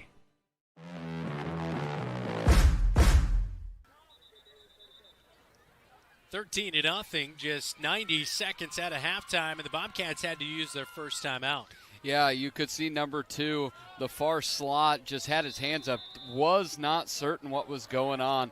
So Coach Goodvin called the timeout to talk to Aiden Smitherman and the rest of the Bobcats. 3rd and 4 through the air. The Bobcats will go. Smitherman gets it near side, gets outside the numbers, spins off a tackle, keeps churning ahead over the 40, and marked out of bounds at the 41-yard line. That is a 1st down as the Bobcats get it for 11 yards or 12 yards through the air. I really love that they've done it a couple different times. Get it out quick, short pass. It's basically an extended run, and then allow your wide receivers and your tight ends to get out there and block. Bobcats with the ball in the near side hash at the 41-yard line. Ragland the back. 2 wide receivers still split out near side. Hayes brings Gorsuch in motion, keeps it himself, rolls out far side, dives for the 45, and he'll have 4 yards on 1st down. That'll do, Pig. That'll do, is just keep ahead of the chains. Those 4 yards, it looks like they brought it back a yard, so it ended going to be 3 yards on 1st down, but continually move the ball forward. No negative plays really for the Bobcats all night except for penalties and the 1 sack. Second down for the Bobcats in the middle of the field. There's the cat claw is going straight ahead. Hayes keeps spinning and spinning as he gets to the 50-yard line, as he was just kind of being pushed by his teammates. He was going for a ride right there, and Hayes nearly a first down run. It's going to be 3rd down and 1. Sometimes you just have to give yourself to the lazy river and be able to float down where he got 6 yards. People were intentionally spinning him, it looked like. 3rd and 1, ball in the middle of the field on the M logo at the 50. Hayes drops back, pass over the middle of the field. It's incomplete, broken up by Blake Butters. I'm not sure what that was. The line dove. Everybody hit the ground. Hayes was scrambling around, dancing, and just chucks one over the middle of the field. Luckily, that was not intercepted. Looking at that as they were trying to get people to bite to the dive play, quarterback sneak play to be able to throw over top. It didn't work, but again. And here's the cat claw on 4th and 1 as Hayes looks like he's going to have just enough to pick up the first down. Need the 49, and that's where the officials are spotting it. Looked like he got stood up right away. I think able to kind of churn away from the tackle. One of those things, thank goodness we don't have instant replay at high school, but I think if we did, I think this ball might be going another way. Looking at here, it looks like his knees were down. I think it was a pretty generous spot, but I'm not mad at it. Bobcats now in Lincoln territory at the 49. Ball in the middle of the field. Hayes underneath center, surveying the Lincoln defense, which has 4 down linemen. The end around. Coming to the near side, Smitherman slips a tackle, gets back to the line of scrimmage as he was nearly eaten up in the backfield. Coming up to make the stop initially was Caden Haas. Blake Butters was in there to help make the tackle. And a whole host of other defensive linemen end up finishing off Smitherman. 2nd and 10, no gain. And I hate to be a broken record, but the fact that Lincoln has not allowed anything whenever it's misdirection or swinging back the other way, they are at home. They do not flow with that initial thing. They stay home, made a good play there. Hayes back to the air to pass on 2nd and 10 and floats it a little bit too long. It is incomplete, out of the hands of Andy Najarro. Looking for Kyle Smith down there at the 20-yard line, but just sailed it too strong. Incomplete, 3rd and 10 coming up. That was close. And what they did there, Lincoln's defense, you can see cornerback is right on him, and then they have the safety deep. He had to put it in a window. I thought Kyle had a good opportunity at it. It seemed like maybe he mistimed his jump.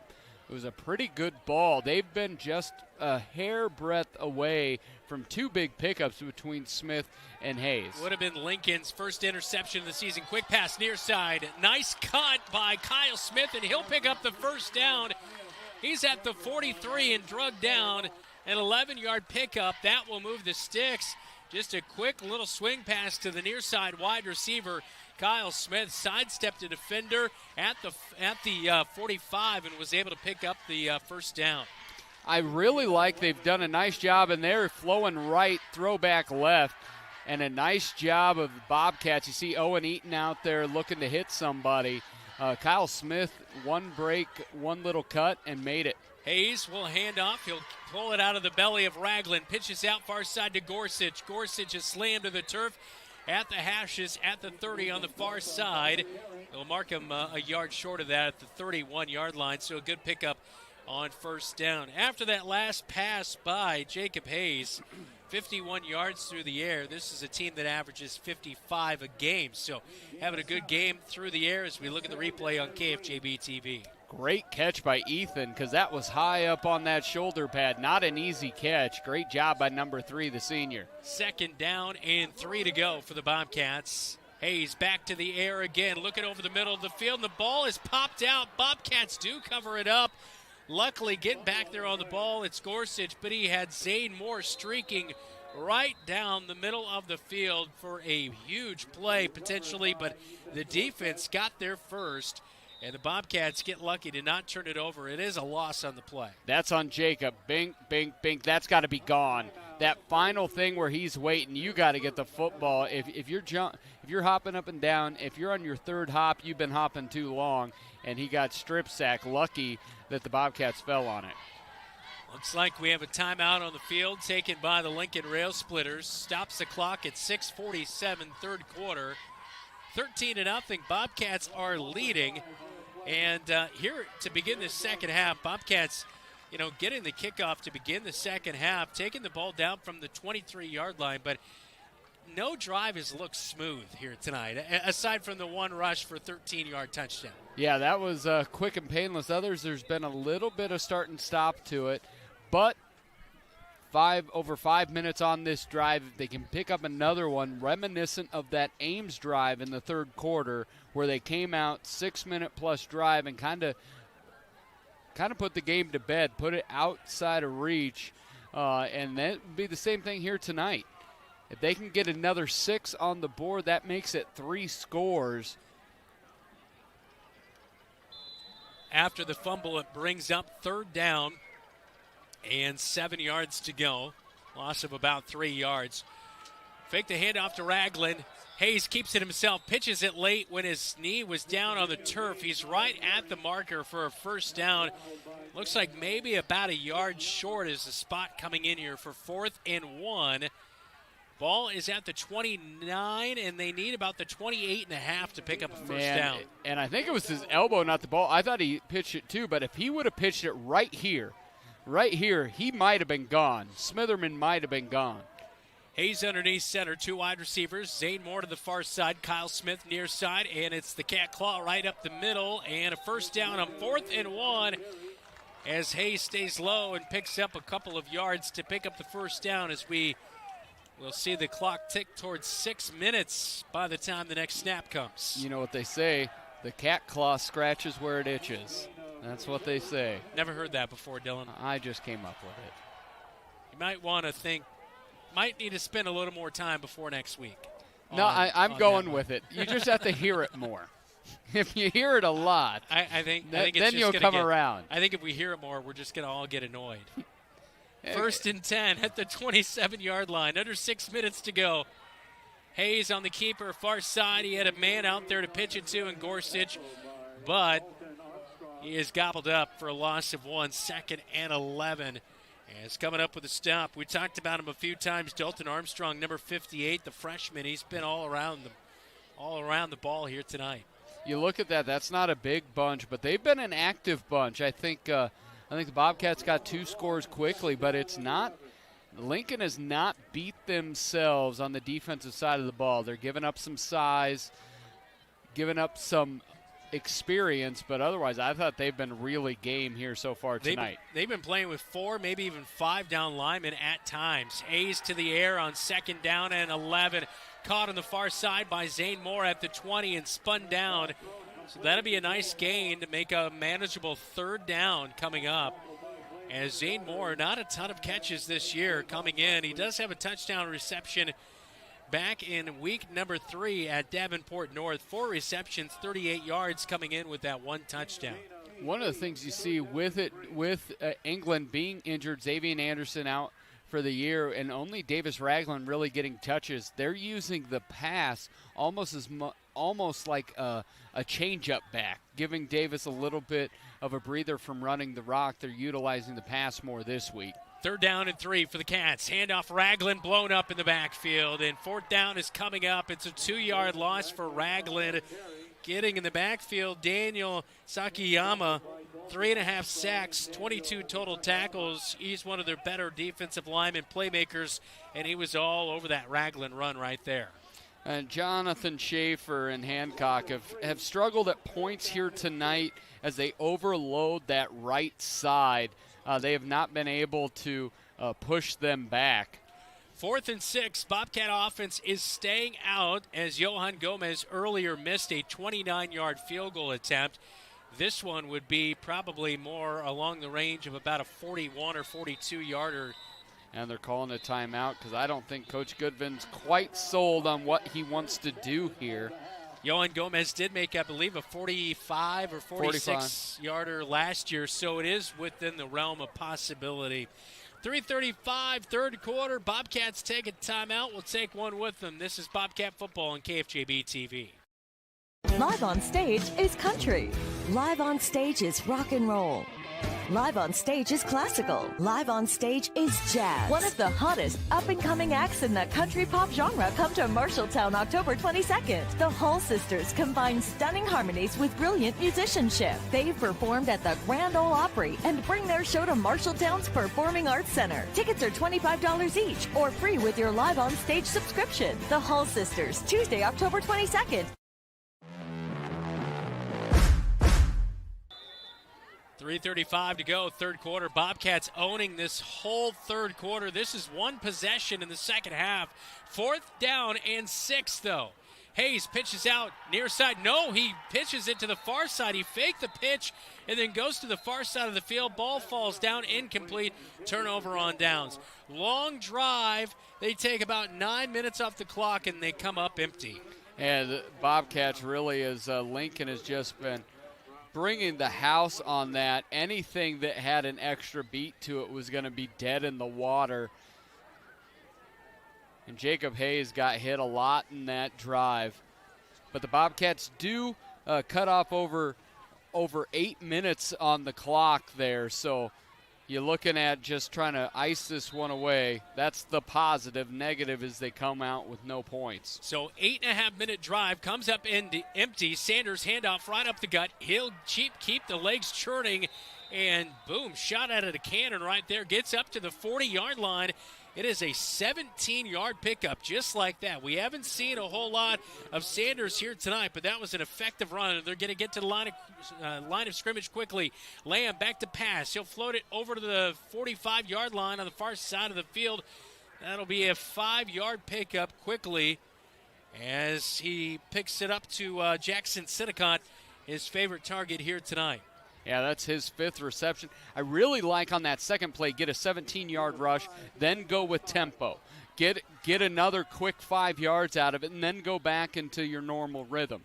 4 wideouts, trips near side. Sanders gets a handoff. He'll go right up the middle and powers ahead, runs over a Bobcat at the 40, and he'll get himself down inside the 30 to the 28-yard line. I'm not sure who that was that got ran over, but Sanders has not played since week number 4, and he is putting some frustration out there on the Bobcats. Javon Sanders gave Sam Griesel a senior night present on that one. Snap comes quickly for Lamb. Pass out to Sanders at the 30, caught in the backfield, and he'll get around the edge down to near the 20-yard line. And it's going to be a nice pickup on first down. I think they're going to be a couple yards short. And this is what happens when we talked about Javon Sanders is legit. If he gets the ball and gets it in space, he can make people miss by his feet and his speed, or he can just run you right over. 2nd and 3. A 7-yard pickup through the air from Lamb to Sanders. Sanders stands to the left, now to the right of Lamb. 4 wide receivers set. Claps the hands. Hand off to Sanders. Met in the backfield. And the Cats will be all over him as Lamar Johnson is there to get him, as well as Zach Wilder. So a loss in the backfield for about 2 yards will bring up 3rd down and 5. And sometimes, you bring that backer, a couple backers, and it's not a pass blitz, but you're looking to just get to Sanders long before he's able to get his feet in his vision. 3rd and 5 for Lincoln inside Bobcat territory. They take it out of the belly of Sanders, hit the wide receiver on a slant route. It's caught by Braylon Jenkins, and he takes it in from 23 yards out. Touchdown Rails. Yeah, Pramana got caught chasing him across, and then looking over on the other side where you had Juan Perez. Juan Perez was playing pretty flat from that safety position and just ran right past him. You see that coming across. Pramana was playing outside coverage, and it was a slant in, and he was trailing the entire way. This is now a real close ball game. PAT is up, and this one is good, and it makes it 13-7. Third quarter, 1:53 Bobcats get the kickoff when we come back. This is Bobcat football. You're watching KFJB-TV. Sportsmanship starts with us. As a student athlete, I need to model good behavior and represent my school appropriately. That means respecting my teammates, coaches, opponents, the officials, and fans. If I do that, so will others, and being a good sport becomes a way of life. To all of Iowa's student athletes getting ready to compete, remember, sportsmanship starts with us.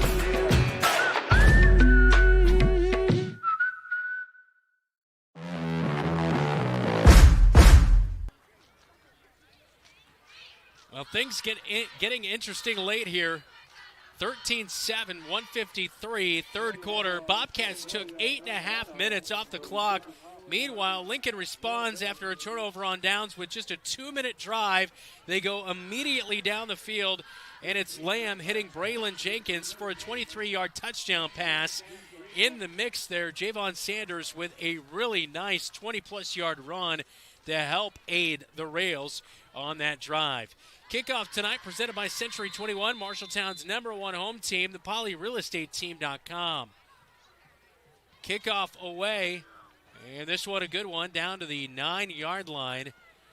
Smitherman will keep it himself as he fakes the reverse. Smitherman up to the 30, evades Railsplitters. He's at midfield and finally driven out over the 45-yard line as they are in Rail territory to begin this drive, as Smitherman with a really nice return on the far side. And that was the first time on that where they faked that, is where Sakayama went with the fake. They had not really done that. 99 went with the fake there and followed Griesel, allowing Smitherman to get to the edge. There is a flag at the 45-yard line, and this is going to be holding on the return team for the Bobcats, a 10-yard penalty. And that negates an extra 20 yards right there in field position as they'll begin at the 34.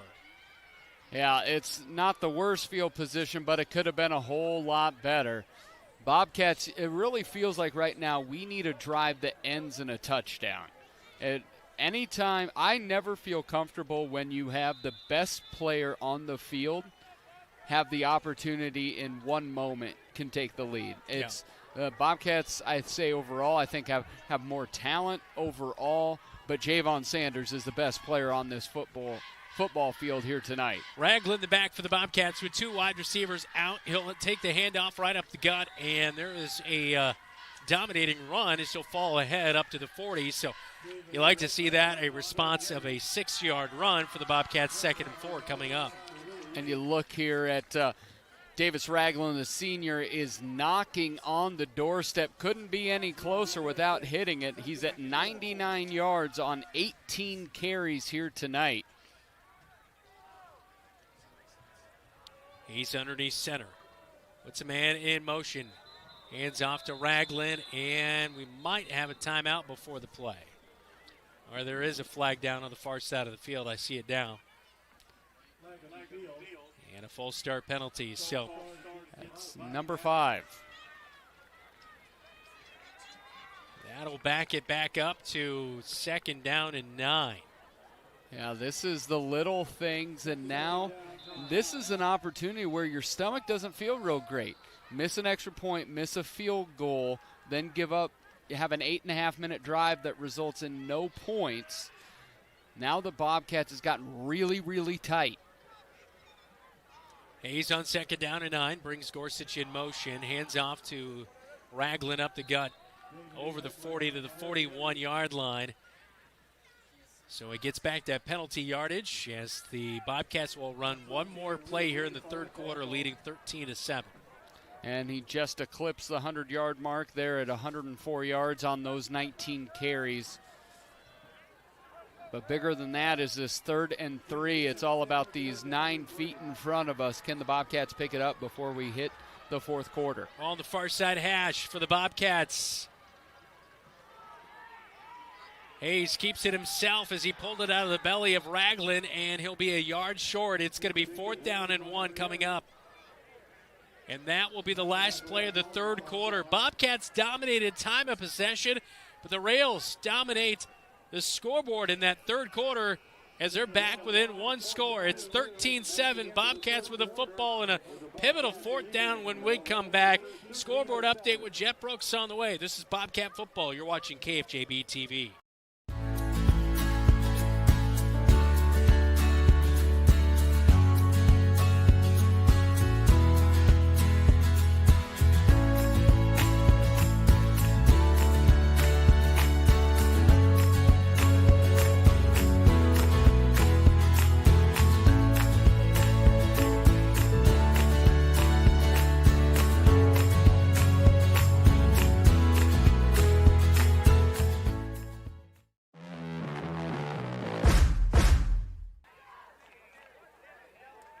Jeff Brooks here with the Central State Bank scoreboard update.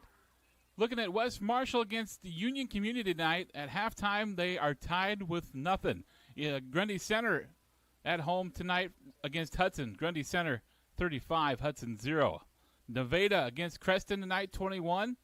At halftime, Creston 21. Centennial versus Waukee Northwest with 4:30 left in the third quarter. Centennial leads 21-10 over Waukee Northwest. Valley and Ankeny tied at the end of the third quarter, 7-7. And Ames trails Sioux City East at halftime, 21-28. Also, South Hardin leads Columbus Catholic 36-0 at the end of the third quarter. I'll now return you to Brandon Lewis and Dylan Doze on News Talk 1230 KFJB and KFJB-TV. Thanks, Jeff. Bobcats going forward on 4th and 1 to begin the fourth quarter. And a sneak by Jacob Hayes is just enough to pick up the first down. So that'll move the sticks. Bobcats at the 45-yard line. Ball resting in the middle of the field as the clock is ticking to begin the fourth quarter here tonight at Leonard Cole Field. So 45-yard line, first down and 10. Bobcats up 13-7 after Lincoln just took the lead back. Definitely the right call. Their first score of the night. First down and 10. Yeah, definitely want to keep the momentum on your side. Hayes keeps it himself, fakes the handoff. He'll scramble at the hashes straight ahead, and that was a good move to just cut it upfield. And it's a 9-yard pickup on first down, 2nd and 1 coming up. And not often would you go for it in your own territory, up 6 going into the fourth quarter, but it was the right call. It was 4th and 1, and at no point really have they stopped that run. And you see here on first down, Jacob Hayes gets another 9. But I really like the aggressiveness of Adam Goodvin on that 4th and 1 call. 2nd and 1. Minute gone here in the third quarter. Hayes again keeps it himself. Pitches out to Gorsuch. Now near side. Gets past the Lincoln Railsplitter and pushed out of bounds at the 20. But this might be coming back. There's 2 flags in the backfield. It was a beautiful pitch by Hayes. And Gorsuch just tiptoed down the sideline to get all the way down to the 22. And that looked to be about a 24-yard gain, but it looks like it's coming back. Yeah, Jackson Hinkle out here seeing where he's at, blocking the back. It's clear. That's a bad one. That one you just got to peel off, because if you cannot just hit somebody right in the back, right in front of it, it was just one that he may not have picked up 22, but he would have picked up more than -10. 2nd down and 10 now. Ball on the near side hash. Bobcats driving to the east end zone at their own 45 now. 10:38. Fourth quarter. 6-point game as Lincoln just scored on a long touchdown pass to get on the scoreboard for the first time tonight. They've just been hanging around here tonight, Dylan. Run right up the gut on 2nd and 10. Only going to net about 3 yards, maybe 2.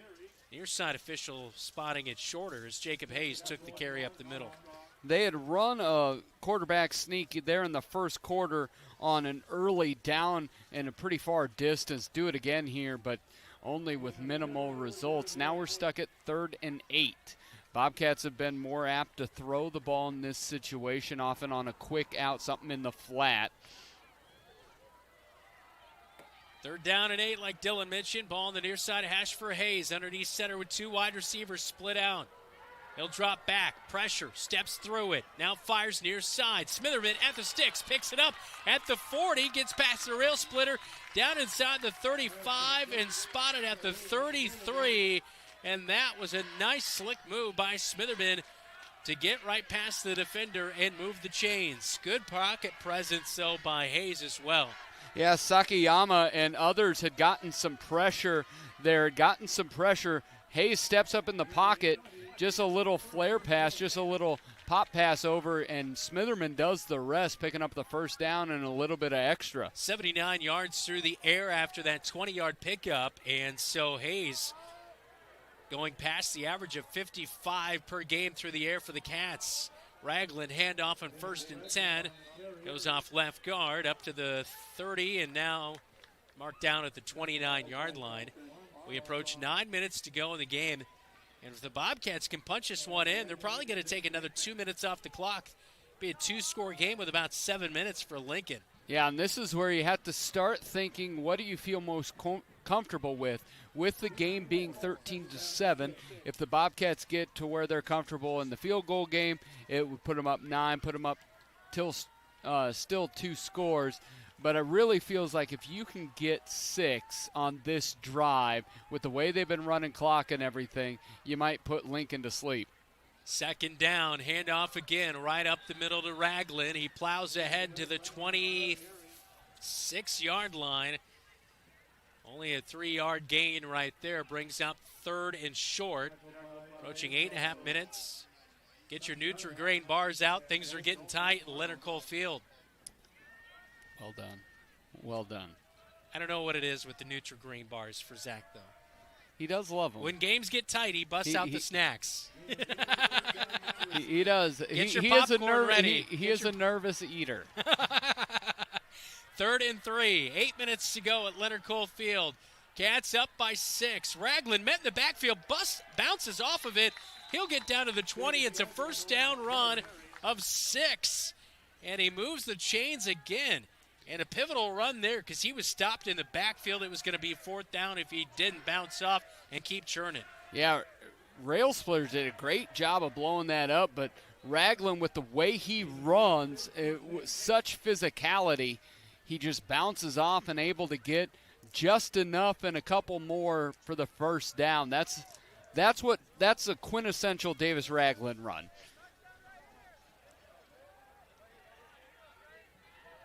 Hayes underneath center.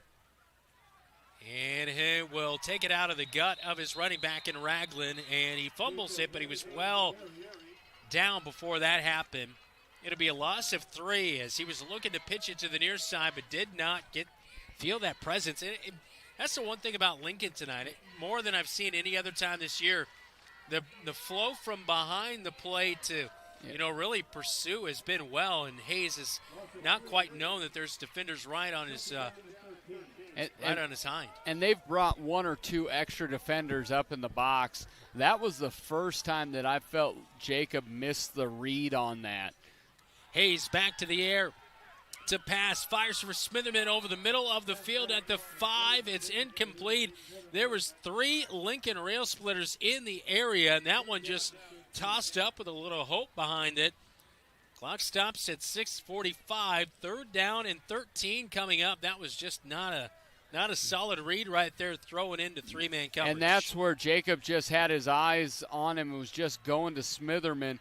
The opportunity was really on the near side. It was one-on-one, and Kyle would have had a great opportunity. He's about 5 to 6 inches taller than the cornerback that was on him. I like the jump ball near side on that play. 3rd and 13. Hayes back to the air this time. Drops back, fires high to Kyle Smith. Caught, 23-yard touchdown catch.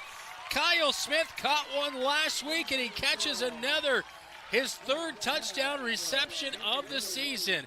Much needed on 3rd and 13. And that was a really good ball. Kyle Smith was coming across the goal line, and Jacob's throw actually led him further into the end zone and away from the defender there.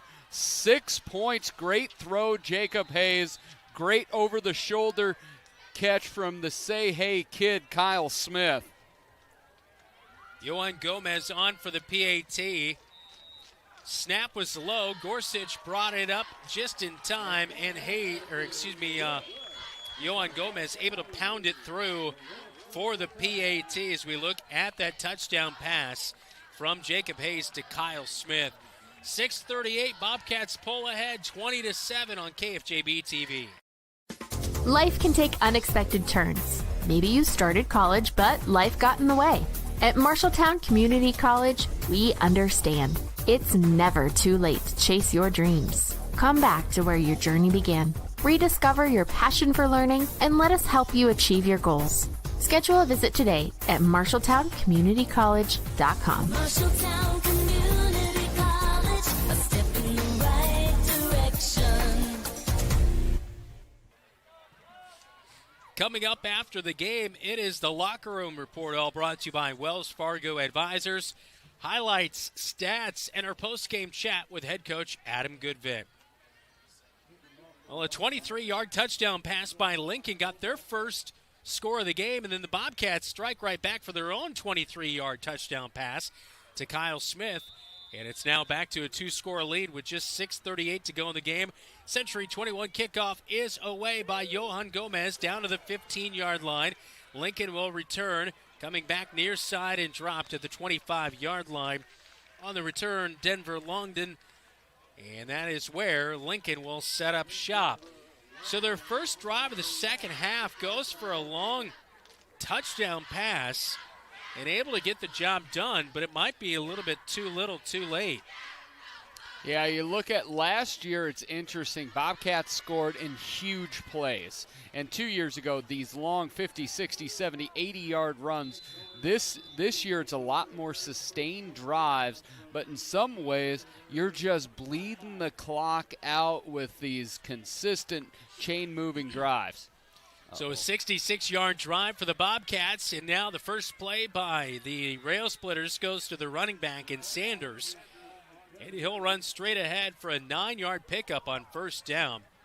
He's gotten offer visits from Iowa State, North Dakota State. We'll see if he does continue football at the next level, but he's got that burst. Lamar Johnson on a blitz on the corner. He is back there to get on the quarterback and Lamb.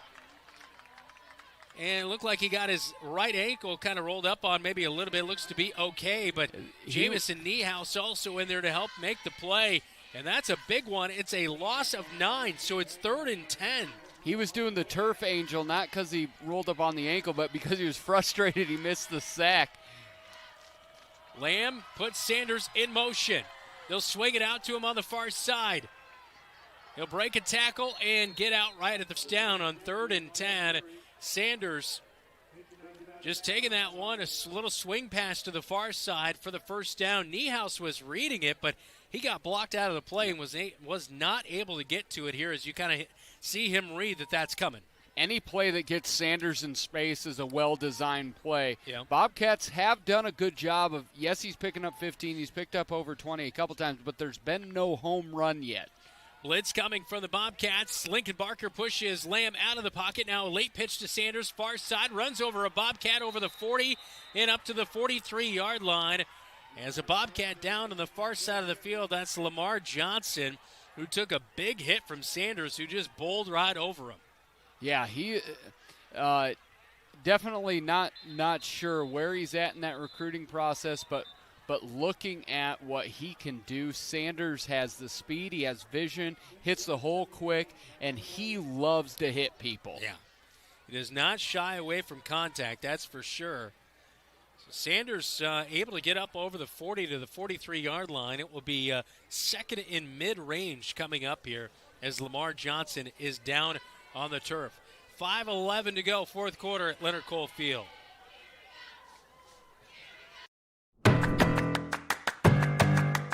In Iowa, we are fortunate to have a lot of opportunities to get involved in at our schools. Athletics and activities have so many positive effects. From learning how to build relationships and healthy lifestyles, and gain self-esteem and confidence. Make participation a priority. You and your school will benefit.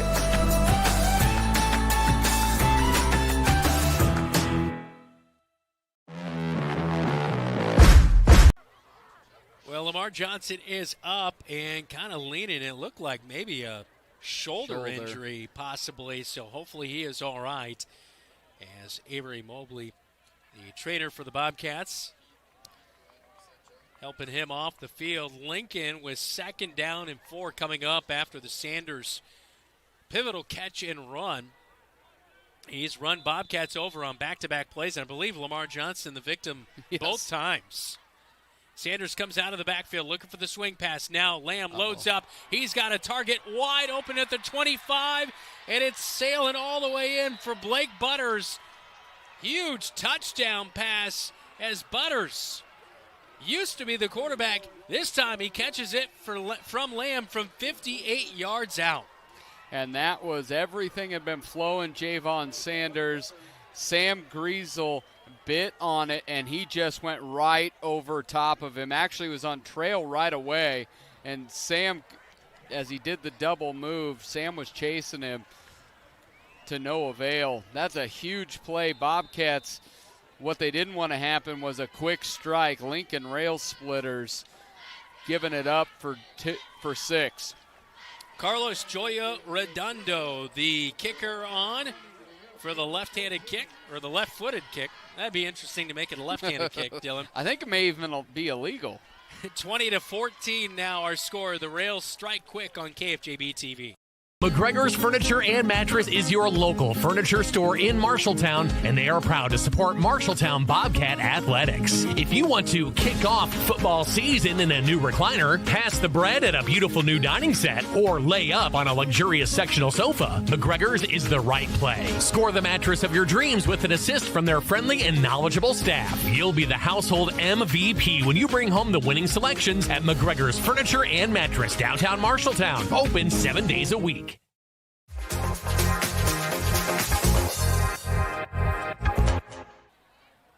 Hope to have you out at Bobcat Live coming up on Thursday, as Dylan Does will be hosting. We'll talk girls, boys basketball, football, talk with AD Ryan Isgrig, as I'll be down in Iowa City, as Iowa City West hosts Marshalltown volleyball for the first round of postseason action. As I look forward to bringing you that one, our first dual broadcast here on KFJB-TV. Yeah, I'll have Zach with me for Classy Bobcat Live number 2. It was a hit last night, so we'll run it back. I don't think it was. It was classy. Next week is classier. A pooch kick by Lincoln on the Century 21 kickoff. It's away, jumping up for the Bobcats. I believe that was Lincoln Barker. He was able to come down with it at the 35. Now pushing ahead up to the 45. And it's, Jamison Niehaus, as he got that one just jumping up. And it's a pivotal play because that one was nearly recovered by Lincoln, but Niehaus just jumped up, played kind of a receiver role right there. That as had we look at the replay danger on KFTV. written all over it because they were not lined up for the pooch kick. And Jamison just making an elite athletic play, and not just athletic, but that was mentally superior. Great heads-up play by the sophomore. So on the heads-up play, Bobcats get it at the 48-yard line on their own side of the field. So great starting field position, up by 6. Ragland handoff right up the gut, running past Railsplitters and carrying Blake Butters, who just caught that touchdown, along for the ride over the 40 down to the 38-yard line for a first down chain mover. He was running through there like he grabbed the last piece of pizza like someone was going to try to steal it from, but nobody got there. Huge hole. Not even touched. Great block by Hancock at that second level allowed Ragland to get another 6 to 8 yards. 14-yard pickup for Ragland on first down. 23 carries, 132 yards on the ground tonight for the senior on senior night. 20-14, Bobcats leading by 6. Ragland again off right tackle, spun down after a short gain of 2. And this is where you look at it with timeouts, is 2 timeouts left for the Railsplitters. So as that clock keeps on clicking, and it looks like, looking at play clock here, it doesn't look to be, there it is. There we go, now it's reset. And no desire, if I'm the Bobcats, next time they have to hike the football is about 3:20. I'm not in a rush to do any of that.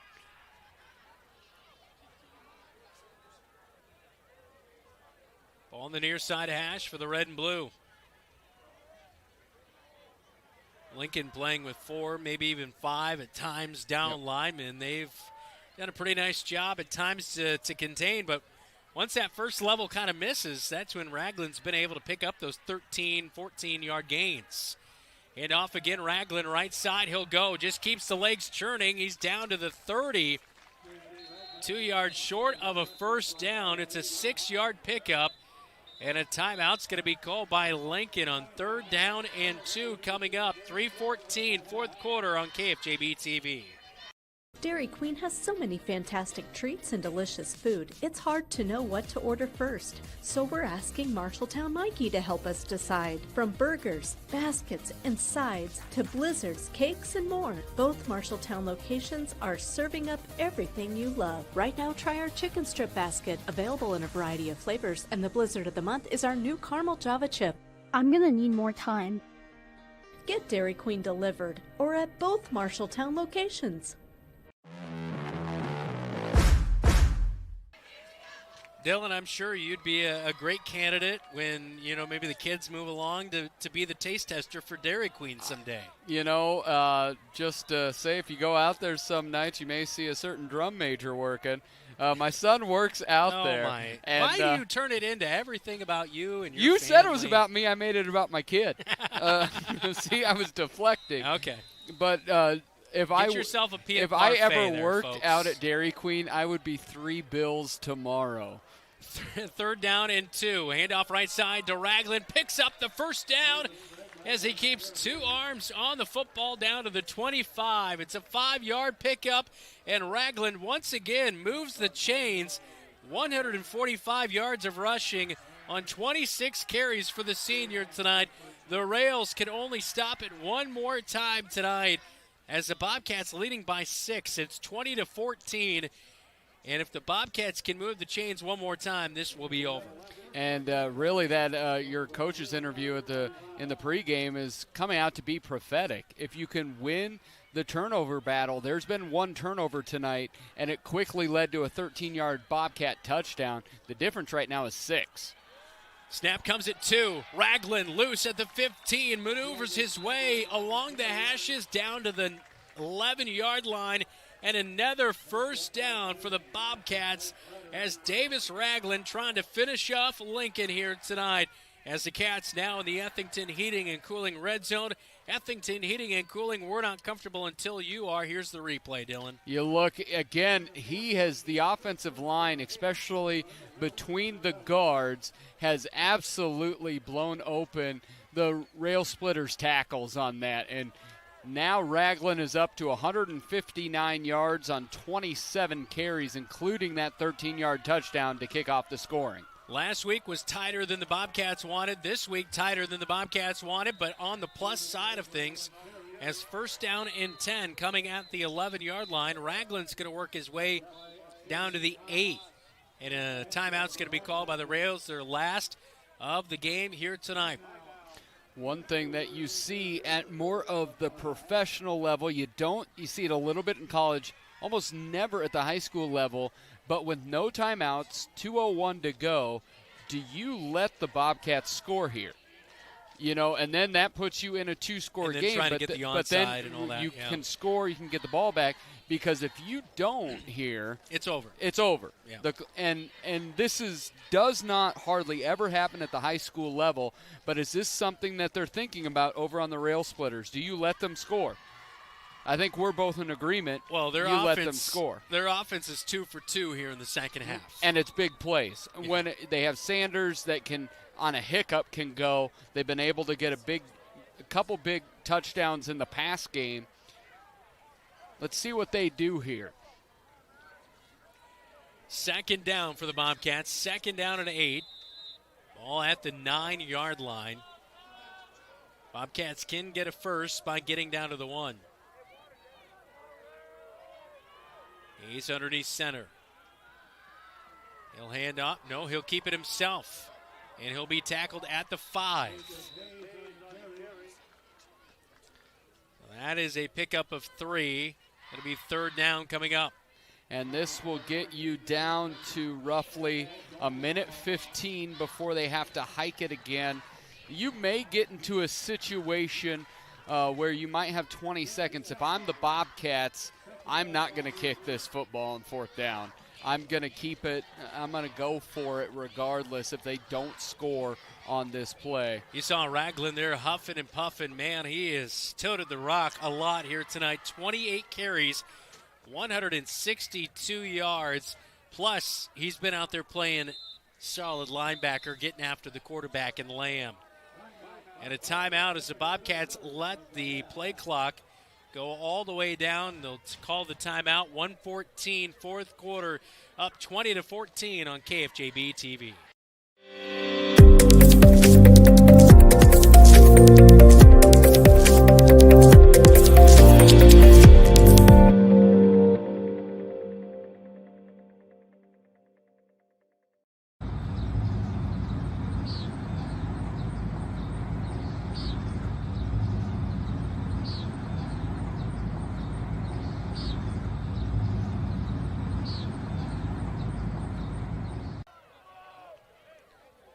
Well, Bobcat fans treated to a good one here tonight against the Lincoln Railsplitters. Last 2 meetings have gone the Bobcats' way by huge margins. Yeah. Last year by a couple of touchdowns, the year before by a plethora of touchdowns, but up right now just by 1 touchdown by 6 points, 20-14, 1:14. Bobcats 3rd down and 4 as they are currently at the 4.5-yard line. They can get to about the 1 for a first down. Call it 3rd and 3, actually. And somebody might have jumped on Lincoln. I'm not sure. Yeah, we'll see. Lincoln jumped. It was number 21, Aiden Jenkins, the senior linebacker. And they did. So half the distance to the goal. And it won't be a first down, but it will be 3rd and 1. Yeah, I have been really impressed with Lincoln. You can tell that they're buying into the coaching, just in the sense where they are not big. Marshalltown, if it was a yardstick that determined this game, we'd be up by 7 touchdowns. But they are where they're supposed to be. They're always in proper positioning, and they've done a really nice job of fighting all 4 quarters. And Ragland gets the handoff on 3rd and 2, and touchdown. Ragland will finish off Lincoln tonight. It's 6 for the senior, his 2nd rushing touchdown. 5th of the season. And that you just see him sneaking in there. And this is where we get to what we had talked about. Would have saved maybe 50 seconds on the clock, but now you get somewhat of control. You've got 73 seconds left here when the Railsplitters get the ball back to see if they can make a miracle happen. 26-14, PAT is pending, and the Bobcats are going to actually go for 2 now to make it a 2-score lead. Exactly. Hand off Ragland, and he'll take it himself. 28-14, 2-point conversion is good for the senior. Going out right. He had a big game last week. 2 touchdowns. He was a player of the game. He had an interception and 2 touchdowns here tonight on senior night. And he's locking things up for the Bobcats to go 2-6 on the season. So a little bit, if I was talking to Jacob's parents during the MFL game that preceded this, and his mom Tammy said, yeah, we had here you see the 2-point conversion good. We had a little bit of a bet. I liked all the touchdowns and names. She said, so if you score that many here tonight, there's a video game he wanted. And she goes, yeah, sure, I'll do it. Well, it may also include a new console, so that 4th touchdown may make Jacob Hayes very happy, as I think there's a new video game system coming his way for the 4-touchdown event here tonight. That's the insider access that we get here at KFJB-TV. Wow. You got to have your ear to the ground. You got to be amongst the people. We can't all ride in Benzes and pull up in Bentleys like Brandon right before game time. You get the golden headset. You have your personal attendant. No, I'm with the people. I'm for the people. I would like something next week.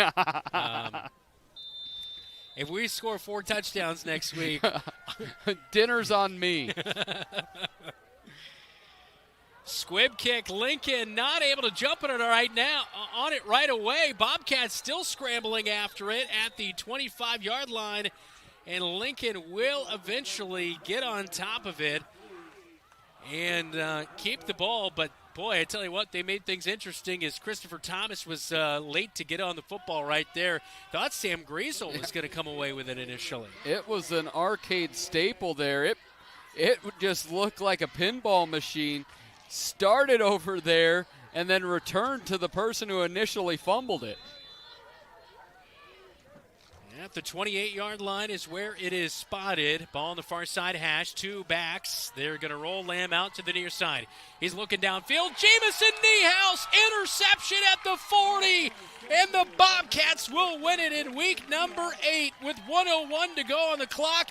And Jamison Niehaus has been the best defender the Bobcats have had pretty much all season long outside of Davis Ragland, and he comes up with his second interception of the season. What makes him such a stud at that bandit position, it's a little bit of linebacker, it's a little bit of safety, it's a whole lot of Motown. It's Soul Train out there dancing way better than I ever could. But he also is so good when it comes to the ball skills of it. You can tell he attacks it almost like a receiver. On offenses, usually played quarterback growing up, but his hands are so good as well. Well, that's just a good feeling because Lincoln, 2 for 2 in the second half, coming into that drive, 2 touchdown drives. And Niehaus seals it with a victory. And how about that? Xavier Anderson with the knee. A late scramble here as the Bobcats rushing a player on at the end of it as Levi Bell was trying to get into the game. Here's a look at that pick again on KFJB-TV as Niehaus at the 40 making the play. And how about this? Xavier Anderson will be the one to take the final snaps at quarterback. He was the starting quarterback last year in week number 1 and week number 2. But so pivotal at the linebacker spot. And had a lower leg injury and has that right ankle taped up. But he's going to take the last couple of knees and finish things out here tonight as he takes the first knee. One more to come to seal the Bobcats' second victory of the season. Also want to shout out Lincoln Eastman, another senior. We have not said his name on a broadcast, but he is in that deep back, number 28. But this is why you dress up on senior night if you're Xavier Anderson. That's pretty awesome. Jack Mason, number 16, another senior. He's out there as well on this play. As this will be the final play of the game, Xavier Anderson will take a few steps back, take the knee, and how about that? What a way to finish out your senior season. Xavier Anderson injured week number 1, out for the year, but makes the return here in week number 8 as he takes the final knees, gets the victory. Davis Ragland hit the turf, kind of tackled by his teammates as he was the one to seal the deal here tonight. A touchdown rush, a 2-point conversion as the final seconds tick off and the Bobcats win it 28-14. Trying to look up here with Xavier going out in that first week. He just lost 6 yards of rushing. I'm going to see if he get himself. Don't rain on his parade, I'm going to Dylan. look here. I got to look here real quick. He did not have an official carry, so he will end the year at -5 yards rushing. Those would be the best -5 yards of rushing. It's awesome. It's why you suit up on senior night. If you're able to you can't play in the game, but he was able to lead the team out, able to be a captain, and able to be quarterback on those last 2 snaps. You know, I wasn't athletically gifted, but I could have never imagined transferring to another school in high school like, Johnston or something. Yep. So much Bobcat pride, and you love a guy like Xavier Anderson. Bobcat through and through, at all the practices, at all the games. Nothing held him back to be out here each and every week, and well-deserved to be able to come out here and put the knee on the ground and seal the win as the students rushing the field now. I knew this was going to – my son said, hey, they're talking about doing this. I was like, well, I don't know if you should. They were like, no, they're having fun. It's doing well. That's a big win. But you talk about talking to Coach Furch last night, said, even though Xavier has not played, he is still such a huge voice on that defense because he has shown up every single Friday, and he is the biggest Bobcat on the sideline, even if he's in a boot. Yeah, just think there's a lot to be said about having pride in your school and where you come from. And that's a guy who exemplifies it right there. 100%. It's good stuff. Great to see that, and a good moment for the student section. And this is the first victory for the Bobcats at the new Leonard Cole Field with the turf. Yeah, this is great. Turf for the win here tonight. Bobcats get it as well. This is a huge victory. It feels really good to get a couple wins before you have to face some reality. There you go, an excited group. We got guys getting carried to the locker room. This is a big win. Next time they look at tape for next week, there may be a tiger let loose that we don't want to think about right now.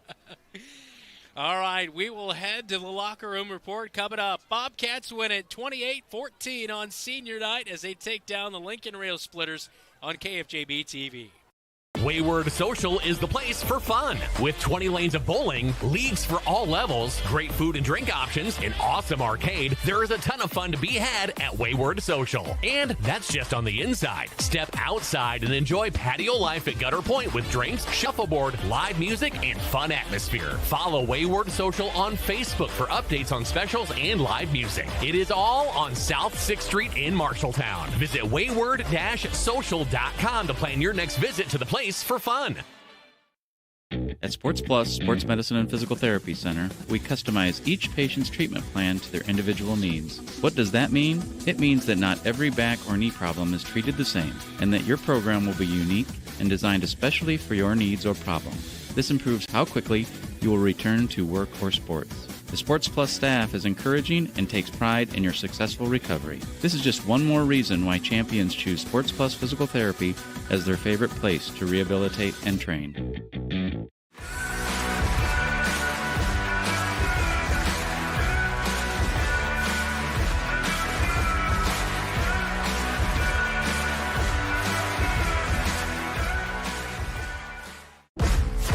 The KFJB-TV Locker Room Report, presented by Wells Fargo Advisors of Marshalltown. Well, this is the Locker Room Report. Welcome back to Leonard Cole Field. Brandon Lewis with you tonight as the Bobcats win it 28-14. The final score tonight as the Bobcats finish it out on senior night in a big way here in the second half. All right, let's recap our second half. The Bobcats got the kickoff to begin the second half, leading 13-0. They go on an 8.5-minute drive, and the Bobcats turned it over on downs, not able to do anything. And Lincoln strikes right back to get the game to 13-7 on this 23-yard touchdown pass right there as Lamb hit Braylon Jenkins for that 23-yard play. And things were getting tight here at Leonard Cole Field. It was 13-7 at that point. But the Bobcats strike back with a 68-yard drive. It was a prolonged one, and Jacob Hayes would eventually team up with Smith as Kyle Smith caught a 23-yard touchdown pass himself. And that run right, a post route, and able to get it in there, and the PAT was good, 20-7 at that point. But Lincoln not done. A 75-yard drive, and they strike right back, and it was a huge play as Butters, a former quarterback turned wide receiver, got the connection from Lamb from 58 yards to finish off a 75-yard drive as we look at the replay here on KFJB-TV as the southpaw quarterback loaded up, hit Butters, nobody within 5 yards, and he sped ahead for the touchdown. So things getting tight again. It was back within 6, but the Bobcats got good field position off the impending kickoff as a 2-yard touchdown run by Davis Ragland capped off another really nice drive. And Ragland, the senior, from 2 yards out, punches it in, and the Bobcats would go for 2 to go up by 14, and Davis Ragland would put it in for the 2-point conversion. As we look at the replay here on KFJB-TV, pretty much the same play going off of left guard as Jackson Hinkle and crew leading the way for the 2-point conversion and the touchdown. Lincoln not able to do anything on their next drive as Jamison Niehaus sealed it with an interception of the quarterback and Lamb for Lincoln. And the Bobcats win it. Final score 28-14 here tonight on senior night. As we look at the final play offensively, as Lamb scrambled out near side, and Niehaus read it all the way for the pick, as that's his second of the season. 28-14, the final score. We'll name our player of the game, and we'll also have our sweet play of the game coming up, as well as our post-game chat with head coach Adam Goodvin. This is the Locker Room Report. You're watching KFJB-TV. You planned and saved for your child to go to college, but medical school after graduation was a surprise. A happy, expensive surprise. Wells Fargo Advisors can help. For more than 125 years, we've created wealth management and investment strategies aimed at achieving our clients' personal financial goals. When opportunities surprise you, turn to Wells Fargo Advisors. Together, we'll go far. Wells Fargo Advisors is located at 14 East South Ridge Road in Marshalltown. Call them at 641-752-5401. They're a member SIPC. Bobcat Athletics on KFJB-TV is sponsored by Marshalltown Area Chamber. Meet in Marshalltown.com. Marshalltown Community College, a step in the right direction. And McGregor's Furniture and Mattress. Quality furniture for every room in your home.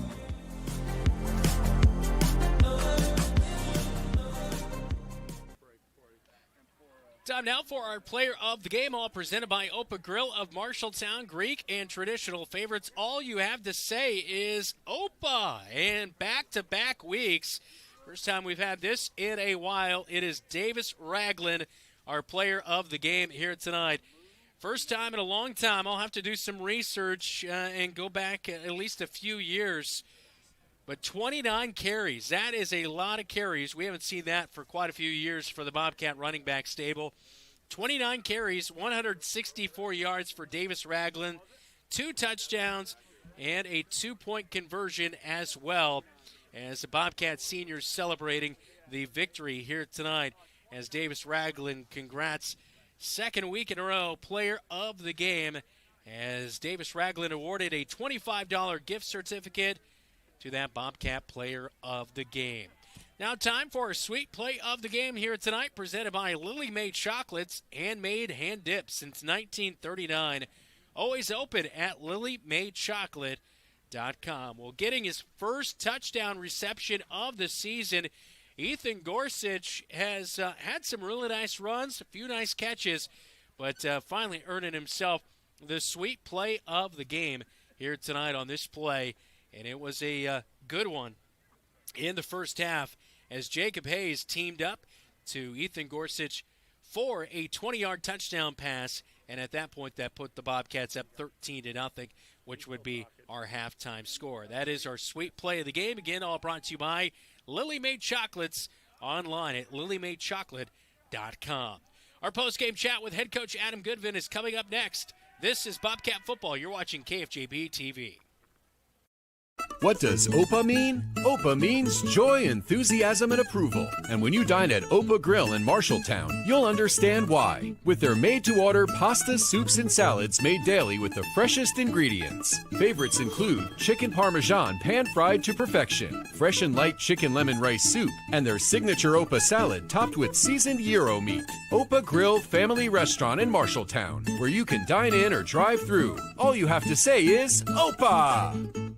You look forward to retirement as your time to relax. But now that it's here, turns out relaxation is overrated and you'd rather get back to work with an idea of your own. Wells Fargo Advisors can help. For more than 125 years, we've created wealth management and investment strategies aimed at achieving our clients' personal financial goals. When retirement plans change course, turn to Wells Fargo Advisors. Together, we'll go far. Wells Fargo Advisors is located at 14 East South Ridge Road in Marshalltown. Call them at 641-752-5401. They're a member SIPC. The KFJB-TV Locker Room Report, presented by Wells Fargo Advisors of Marshalltown. Bobcats victorious on senior night as the seniors out at midfield on the M logo, celebrating this one here tonight as the Bobcats victorious. As our post-game chat with Coach, all brought to you by Edward Jones, Zach Wall, your financial advisor in Marshalltown. And it looks like there's a few extras enjoying Dylan Doe's. Let's toss it down with him and Coach. Your team knows how to find the camera. We have noticed that all year long. A big second win in a row, number 2 for the year, but the number I want to talk about is number 1. We saw him in full uniform. Senior Xavier Anderson led the Bobcats out, was a captain on the field, and then those final 2 plays being able to kneel to seal the victory. What can you say about Xavier and the rest of that senior group? First off with him, he was a special player for us. He's been a special player for us over his time as a Bobcat. And, like you said, it was a pretty special moment for him. And, he's so competitive. He wanted to go out there and run the ball a couple times, and I had to walk away from him because I wanted him to do that too, deep down. And, but this group as a whole has been a lot of fun. There's not many of them, but, they're a great group of kids, and, I couldn't be more proud.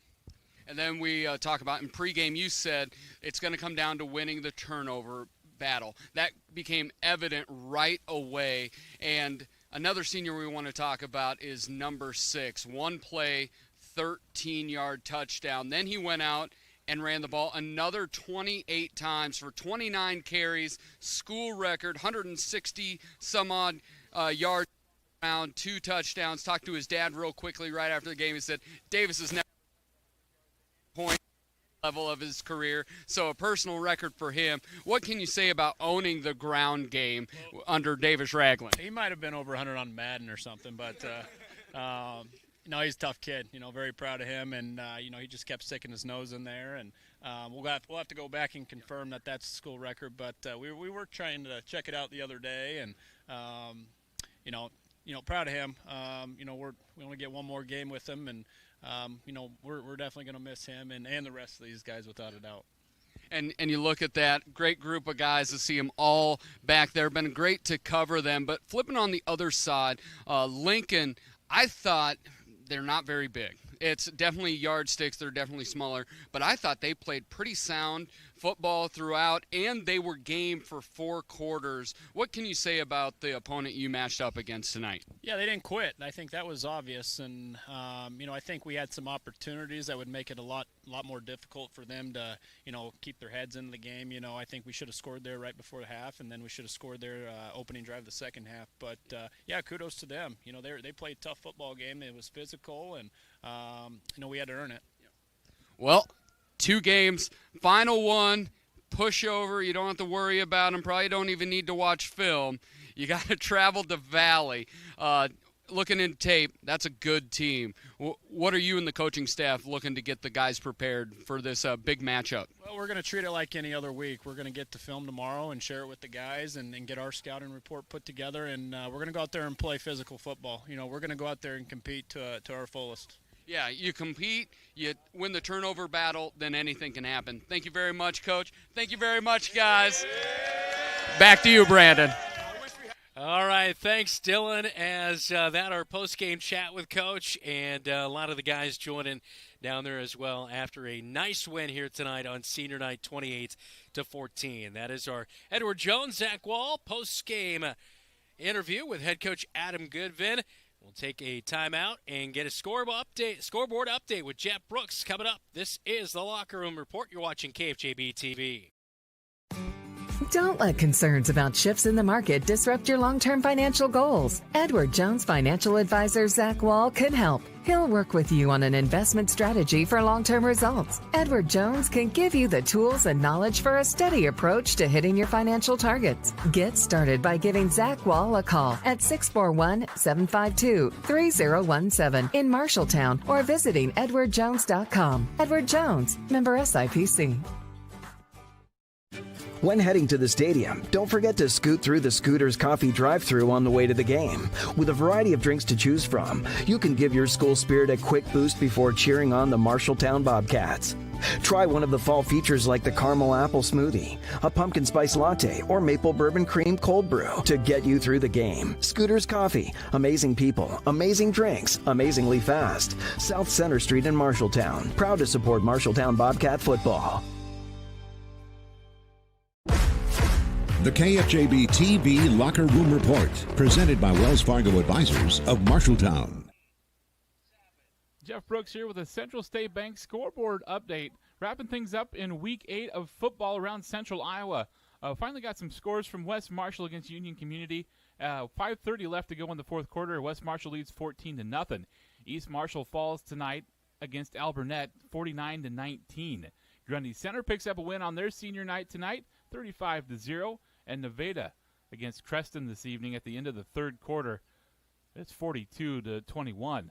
Centennial picks up a win over Waukee Northwest, 28-10. And Valley falls to Ankeny in overtime, 13-10 is the final score there.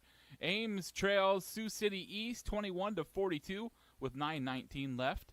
And Fort Dodge picks up a win over Sioux City West, 35-0. Prairie City Monroe defeats Iowa Falls tonight, 48-0. And at halftime, Gilbert against Newton was at 27-7. Final score for South Hardin, 39. Columbus Catholic 6. And final score for Roland Story, 55. Sadell 8. Last final score for you, Johnston over Urbandale, 56-14. I'll now return you to Brandon Lewis and Dylan Doze on News Talk 1230 KFJB and KFJB-TV. Back at Leonard Coldfield. Thanks, Jeff. And, boy, we both had a surprise look when we heard Ankeny took down Valley 13-10 right there. That's a big game. That's a big one. We see Ankeny and Ankeny Centennial both had some good games early in the season, kind of falling off. But Valley, you know what you want to do to a Tiger?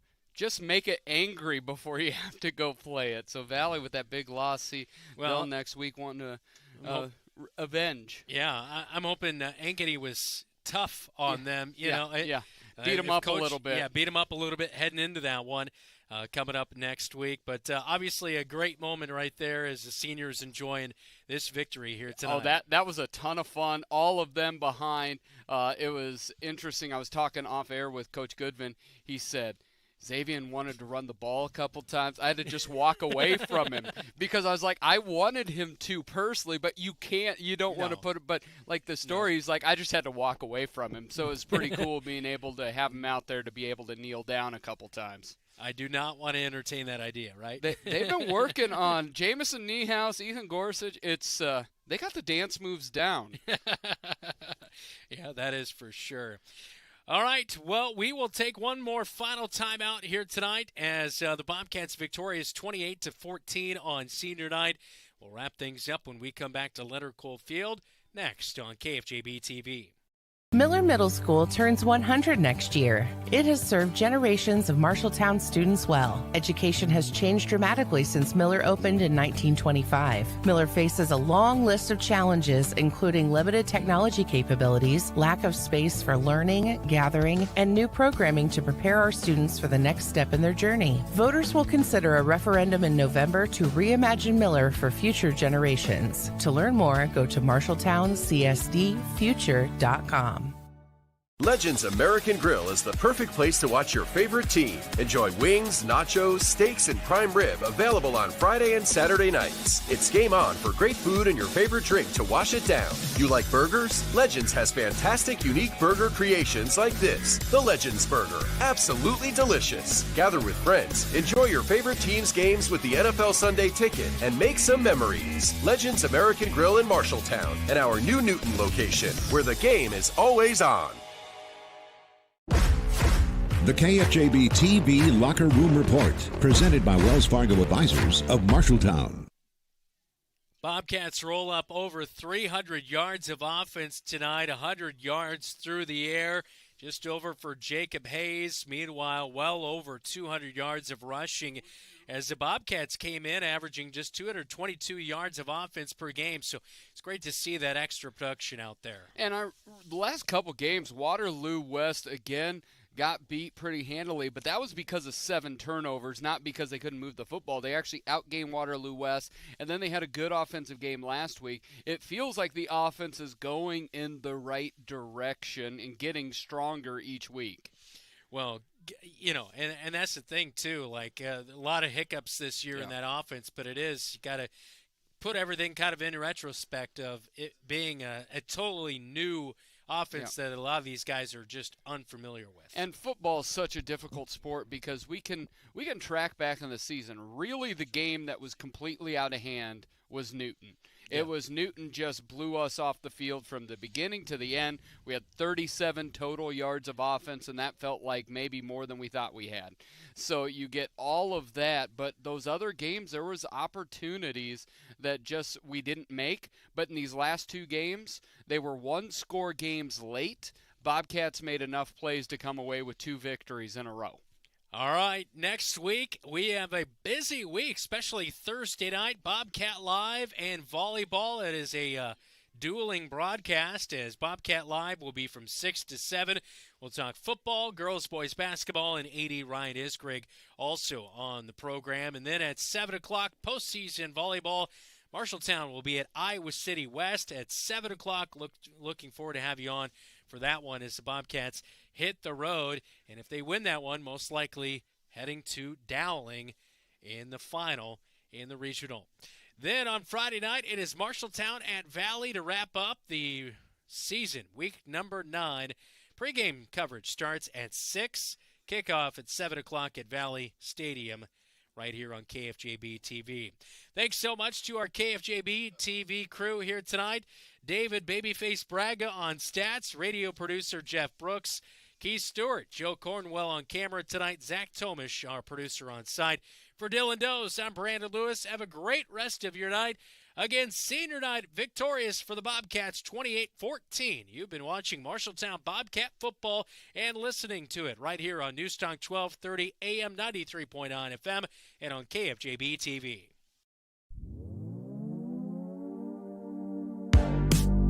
Bobcat Athletics on KFJB-TV is made possible by Assured Partners, Greg Young of Marshalltown, Lennox Employees Credit Union, Marshalltown Area Chamber, Marshalltown Community College, The Gregors Furniture and Mattress, Sports Plus, Wayward Social, Wells Fargo Advisors of Marshalltown, Marshalltown School District, Scooters of Marshalltown, State Farm, mtownproud.com.